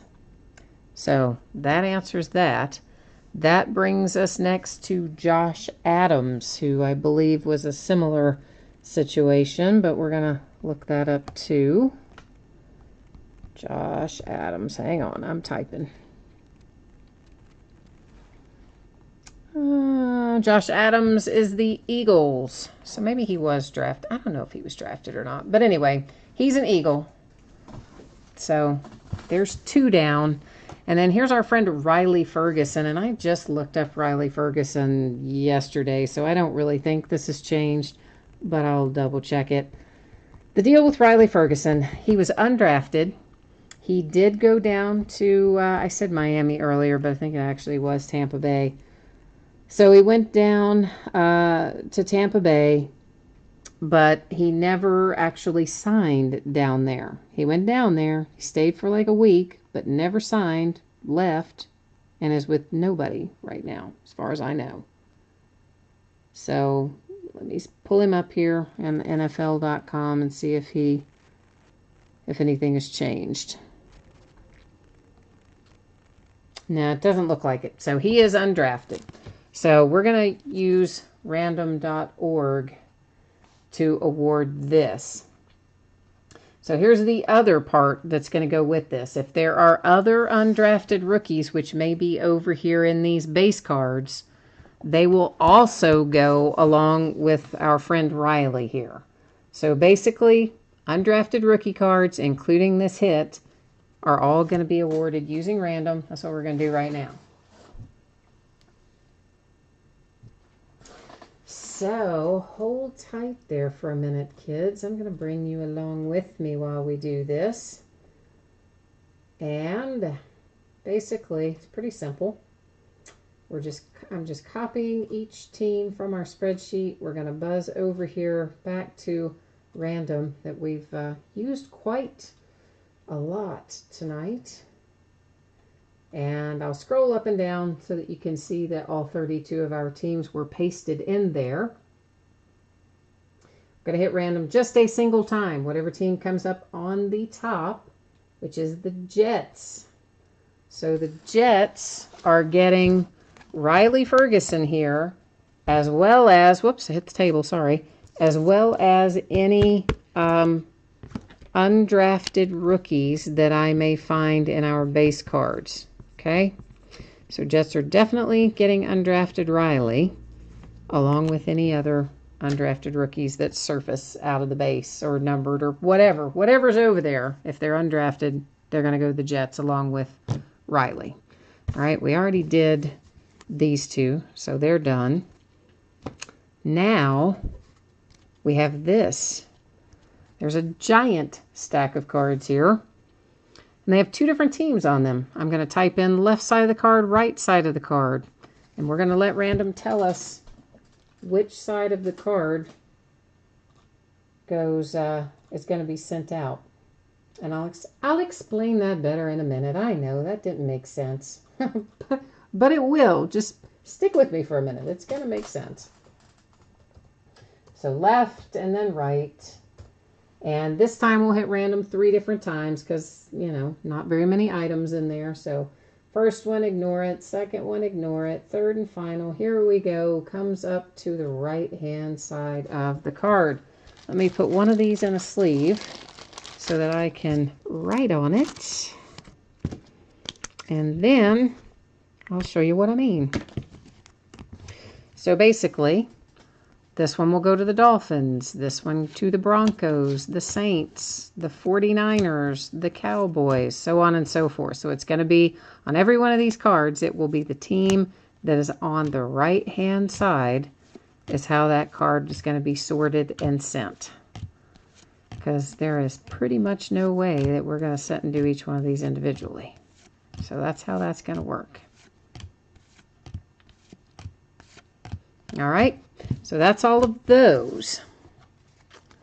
Now, let's look at our numbered cards. These are numbered too, aren't they? Yeah, I think so. So our refractors are to 175. Our chrome refractors, I should say, except for Kurt Benkert here. And Kurt Benkert is numbered differently. He is, I think that said the 65. And where did I say he played? Undrafted originally, now with the Falcons is Kurt. Okay. So there we go, 175. This little fella is different. That is our no name on the front and numbered to 5 in the chrome for Kirk Cousins as a Redskin. Redskin. Back to the... There's our full name. So full name chrome for the Cardinals. That is our pretty little 1 of 1. So a couple of nice chrome hits out of here tonight, to say the least. And then all the rest of these numbered as you see down the side. We're not going to go through and call out all the numbers again. How did you get over there? You're in the wrong spot, buddy. Probably when I was moving them around a minute ago, I stacked them in the wrong spot. But hey, that's why we look through all of the stacks. So then we know. And of course, once again, any of these that we saw numbered to 50, which there were a few, all have blank backs. So all of the paper numbered to 50 had a blank back. Our relics. A lot of combo relics in here tonight, and they're always identical. Like it could have just come from the same jersey the way they look. They did not make much effort to change that around too much. All right, let me get Balaj. Who did I say he was a second ago? Dolphins. Okay, so Balaj is a Dolphin. Tremaine Edmonds is a Bill. It is Terrell Edmonds that is with the Steelers. Tremaine went to the Bills. Eric Dickerson is numbered to 10. Carlos Hyde is numbered to 65. Arden Key, who is a Raider, numbered to, what does that say, 99. And then DJ Moore, numbered to 25. DJ Moore is a Panther. Bo Scarborough to 99. Bo is a Cowboy. Ronnie Harrison. Whoops, Ronnie was numbered to 99, and I gotta look Ronnie up. Ronnie, where are you? Ronnie Harrison is a Jaguar. Deontay Burnett is numbered to 10. And Deontay was originally undrafted, then went to the Titans. Howie Long, numbered to 14. That is our buyback card out of this case for the Raiders. And note, it did have some imperfections and chipping and things, particularly along that top edge. Chuck Foreman, on card, award winners autographs for the Vikings. And then finally, James Washington for my Pittsburgh Steelers, numbered to 199. So that is our recap. Now, Tina, do you still want to go through and look at the backs of all of these? I know Saul Till said that they were coming up as all being numbered, so I feel like we've probably caught them all. However, as I said before, if you would like to look through the backs of each of the ones that are over here, I will pick them up and we will rock right through them. So can you jump in there and let me know how you're feeling about that, Tina? Oh, Saltil, thank you. I always appreciate anybody who comes by and keeps me company and bids and breaks and chats with me. I appreciate all you guys, so thank you. Yeah, they're not sorted into teams, Tina, so we'll literally have to just flip through every one of them. So it's going to go just like this, basically. We're going to just pick them up. I'll pick them up by stacks and sort them like that. And if we see a blank back, we'll grab it out. I feel like we're probably not going to, based on the fact that we now know they're numbered. And I feel like I got all of the numbered ones as we went through. But as promised, I will sort through them. And if we see anything, we'll grab it.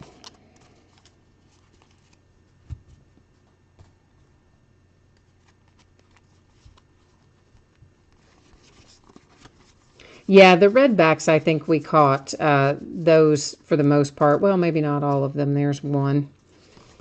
But most of those, again, were numbered. So I believe we caught the majority of them as we went through. Obviously, I didn't catch all of them because there was one redback one. But I think most of them we probably caught. Well, I'll show him to you again. Obviously, in a minute, we'll look at his number and all that. But for now, I've just got him set aside so that I know that he's in there. Actually, if I only missed one numbered one out of 1,400 cards, I won't be too sad about that. Of course, I catch them. Typically, anything that I would miss like that, originally I would catch when I was sorting, but yeah, it all ships for sure. So there's no chance of something not. Oh, that was an insert. There's no chance of something getting by you in any case because everything ships out. But for the sake of it being the first break, we'll flip through them like this. And then if I don't find anything that's any different in terms of the blank backs, any of them being unnumbered, then going forward, we will know that we won't have to do this to catch them.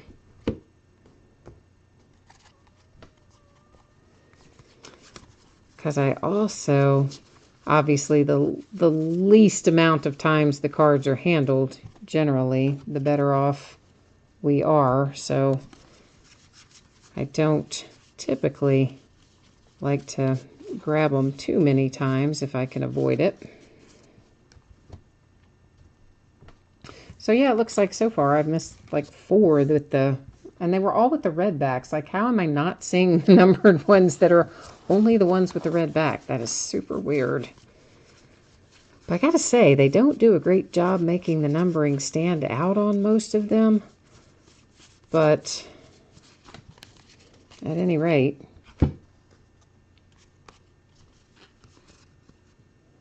what are you asking me there, Salt Hill? Yes, this was obviously the first one. Yes, it just came out today. So, and I also, they're always going to be whatever the break number is. Like this one, of course, break number 1. So when we do the next 10 box, it'll be break number 2, and that's kind of how I differentiate them, so that if you're ever trying to go back and find one later, you can match it up not only by the break number, but also by the date of the break, because I virtually always break on the same night that the auction ends. It's super rare for me to list something early and then break it later. I know a lot of people do. They'll pre-sell the new releases, you know, list them a day or 2, 3 ahead of time, and then break them on release night. But I find that can get confusing. I have done that in the past a few times, but then if something happens, if a package gets delayed, if a manufacturer moves a date and you've already had something listed, or people just in general getting confused about it and saying, oh, you know, it ended this night and then didn't break till that night. I don't know. I just found that it didn't work super well for me, so. We're breaking it again tomorrow night, I believe, Tina. I can put the spreadsheet up there again in a minute after we look through all of this. I can put the spreadsheet back up there, and it shows everything that's scheduled for the next 5 days. I believe I probably have Classics breaking 4 out of the next 5 nights, I think. Definitely 3 out of the 5, probably 5 out of the 5. As I have quite a bit of it, and I just kind of like to, when stuff is new, I just like to get in it and blow through it as best I can. Because everybody's excited about breaking it, myself included. So we're probably, I don't know, maybe not quite halfway through yet of looking at the, maybe we're, yeah, I don't know, trying to just, maybe we are halfway through of looking at the backs. Trying to judge based on the stacks that are left over there, which are stacked in a different quantity than these, so it's kind of hard to tell. But so far we have found a little handful here of, we haven't found any other blank backs, but we have found a handful of other red backs, which are just sitting right there for the moment.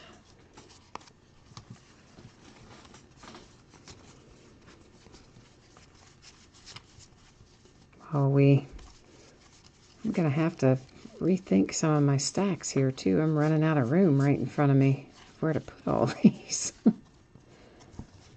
All right, let's extract that one. That is a lot of red ones. Well, I told you I'd be happy if there's only one I missed. I figured there were probably 4 or 5. There usually are in a break of this size, with the numbering kind of hard to see like it is in Classics. There's usually 4 or 5 I missed, but I think there's probably 5 or 6 over there right now. Ha-ha! There is one. There was one. It is numbered, though.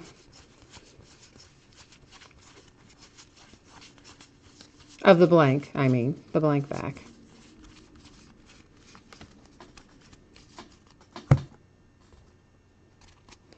So I guess the moral of the story is I'm going to have to pay like triple attention to where these should be numbered, since they are not exactly leaping off the card at me.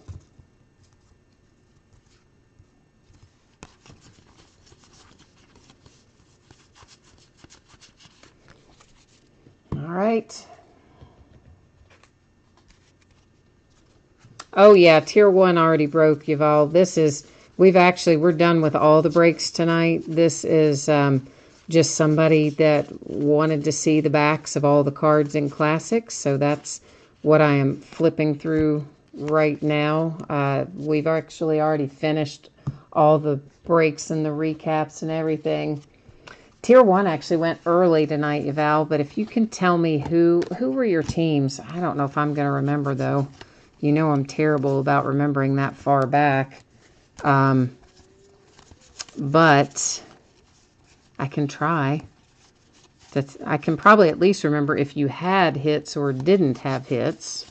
I hope. I hope maybe I can remember that far, Yuval.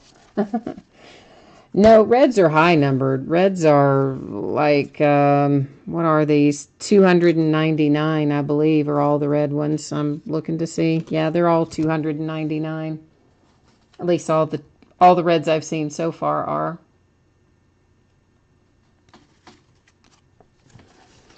But we'll look at the specific numbers on each one of them, Tina, when once I get through looking at the backs of all of them. I just think it's easier right at the moment to keep them all in a pile. Then we'll look at them all at once after we have finished looking through everything as a whole. If that makes sense. We did have a couple of one-of-ones out of there, Yuval, so maybe one of those will be yours.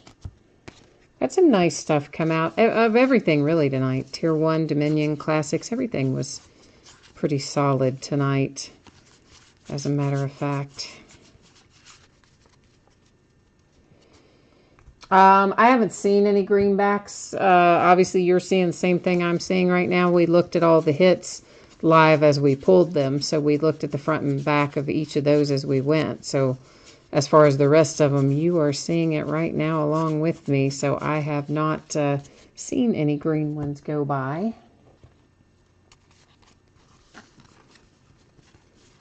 We have found, I'd say by now probably close to a dozen of the reds that I missed the first time through, missed the numbering on.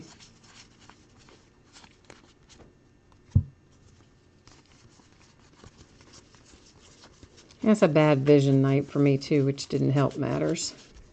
I had eye surgery several years ago and it did not go well, and the guy totally messed up my eye. And yeah, so I have a problem with the middle distance vision, which happens to be right where these cards set when I do a break. I can see really well if it's up very, very close. I mean, very close, like 3, 4, 5 inches. Or I can see well if it is very far away, like 5 or 6 feet away. But stuff that is like a foot to 4 or 5 feet away, it's kind of challenging for me sometimes if it's small or the writing is intertwined with a lot of other stuff.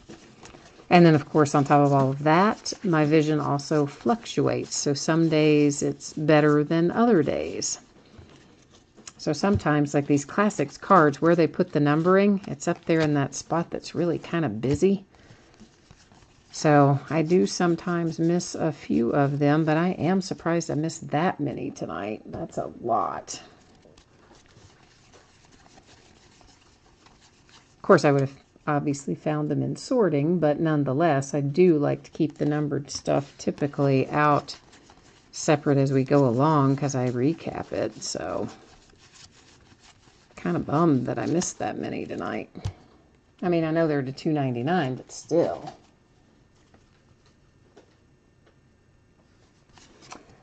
Yeah, Yuval, I don't know how that works either. Somebody else told me that. Somebody else said that in some breaks they can rewind when it's live, and in other breaks they can't. And I don't know. And I don't know how to make that work. And I don't know why it does work sometimes and doesn't work sometimes. I don't know, man. I know that's bad. I should know that probably, but I do not know that. So unfortunately, I cannot answer that question for you at the moment. These, of course, are the chromes, so I don't want these sliding across one another. So we have to do them a little differently. Frankly, the way they're coated these days, I don't think it would actually hurt them if they did slide across one another. In the old days, it definitely would have, but nonetheless, out of an abundance of caution, we did it the other way. So that is everything. Now we have now looked at the back of everything, and now we'll see what we have. So there's a Troy Aikman to $299. Get some more sleeves out here. And a Jason Witten to $299. A Brandon Faison to $299. Pretty much most of these are going to be to $299. So if I don't say anything, then it's to $299. Rodney Harrison. If I read out a different number, obviously you'll know it's different. But if I don't read out a different number, it's to $299. Jared Goff for the Rams. For the Colts, T.Y. Hilton. For the Giants, Odell Beckham Jr. Whoops, that sleeve went crazy on me. Jordy Nelson, Packers.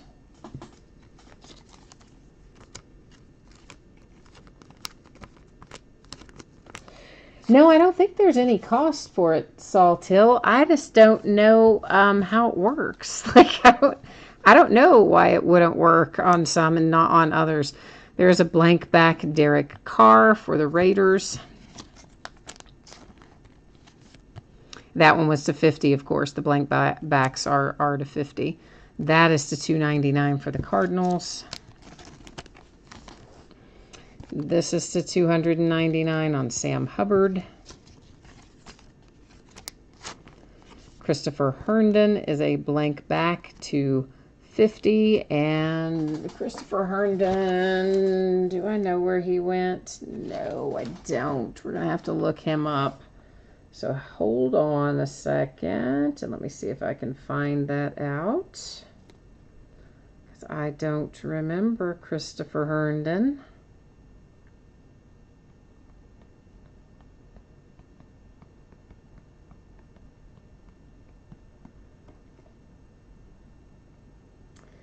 And Jets, okay? Christopher Herndon is the Jets. And now just as a general kind of thing, I definitely every night am not going to go through these all across the back. JT Barrett to $299. But what I will do going forward is to make sure that I do hopefully a better job of catching them live. That's for the Vikings. That was Fran Tarkenton to $299. What is going on with this pack of sleeves? They are like blowing out the side.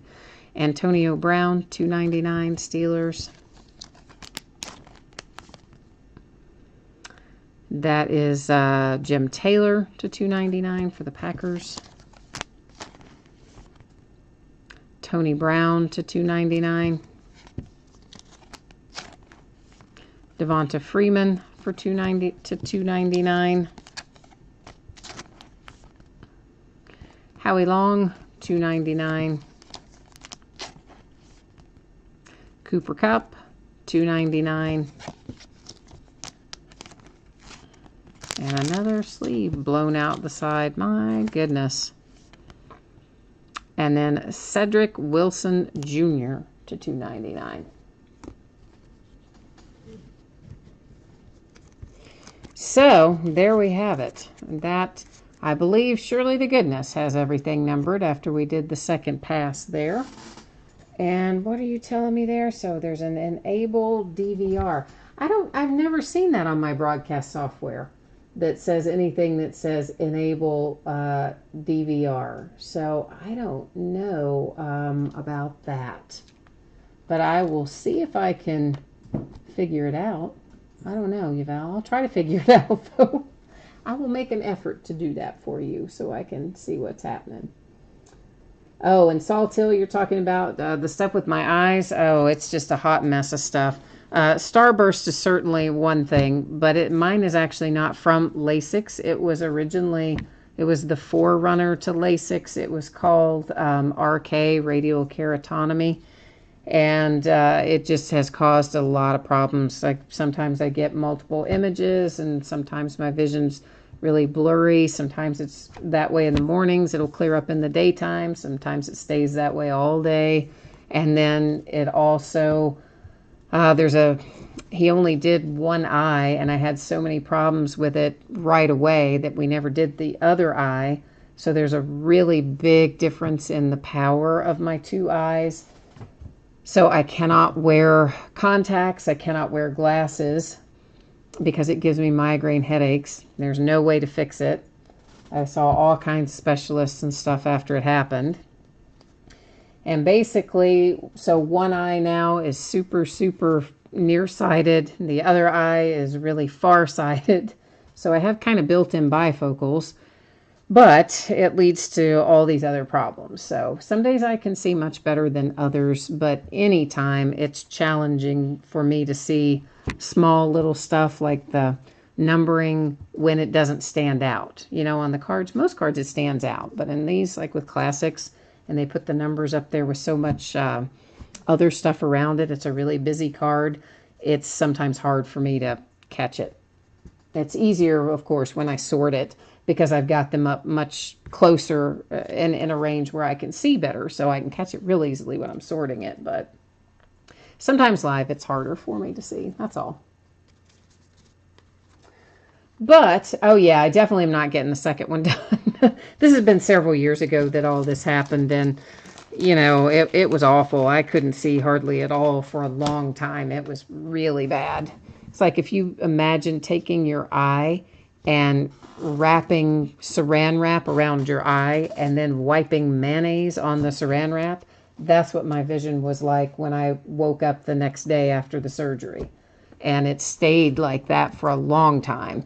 And then it gradually got better, and, you know, it is now where it is. So it's not ever going to get any better than what it is, but I've learned to work around it for the most part. But for sure, some days it's better than others, and today was not one of the better days, so there you go. But anyway.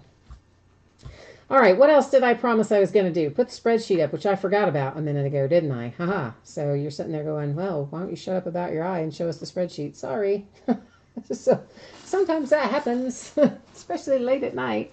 Okay, so yes, here is what is coming up in the days ahead. So tomorrow night, autographed baseball jersey, some autographed baseballs, and a full case out of the Onyx Preferred Players, a Gold Rush autographed full-size football helmet, another case of Tier 1 baseball, and another case of Classics football. On Friday, the Gold Rush mini helmets come out, Series 2 mini helmets. So we will bust into those Friday, another case of Tier 1, another case of Dominion Basketball, and then a case of Ultimate Draft Football. And that'll have 60 hits in it. Leaf Ultimate Draft is all hits, no base. It's all on card. And it is most of what I'd call the hot players from this year's draft are on the checklist for that. But it's a really cool product, and a case of that, again, it's going to have 60 hits. It's going to be cool and fun. It comes out Friday. We're going to break it Friday. Saturday, an autographed jersey, another autographed mini helmet, some 2011 Prime Signatures half case, another case of Leaf Ultimate Draft, another case of Classics football. Sunday, Gold Rush autographed baseball jersey, a case of the Onyx Preferred Players autographed baseballs, some 2012 Signature Series baseball, a third case of Dominion Basketball, a third case of Ultimate Draft football, and a fourth case of Classics football. And then Monday is all memorabilia with a little 2011 Prime Signatures thrown in. So that's what it looks like for the 5 days ahead. And the only other thing is, the shipping info. So hoping for Saturday on everything that we broke tonight. It is a ton of stuff to sort and do out of Classics, as you know. So if it ends up that it slides, remember it would go to Tuesday because there is no mail service on Monday. It's a holiday, so no post office. But I'm going to try really hard to get it out on Saturday for you guys. So, and that is truly it for me tonight. I believe that wraps us up. So once again, thanks everybody. I appreciate you bidding, breaking, chatting with me, and hanging in here all the way till after midnight. So thanks a lot, guys. We'll see you the next time. Take care now. Bye-bye.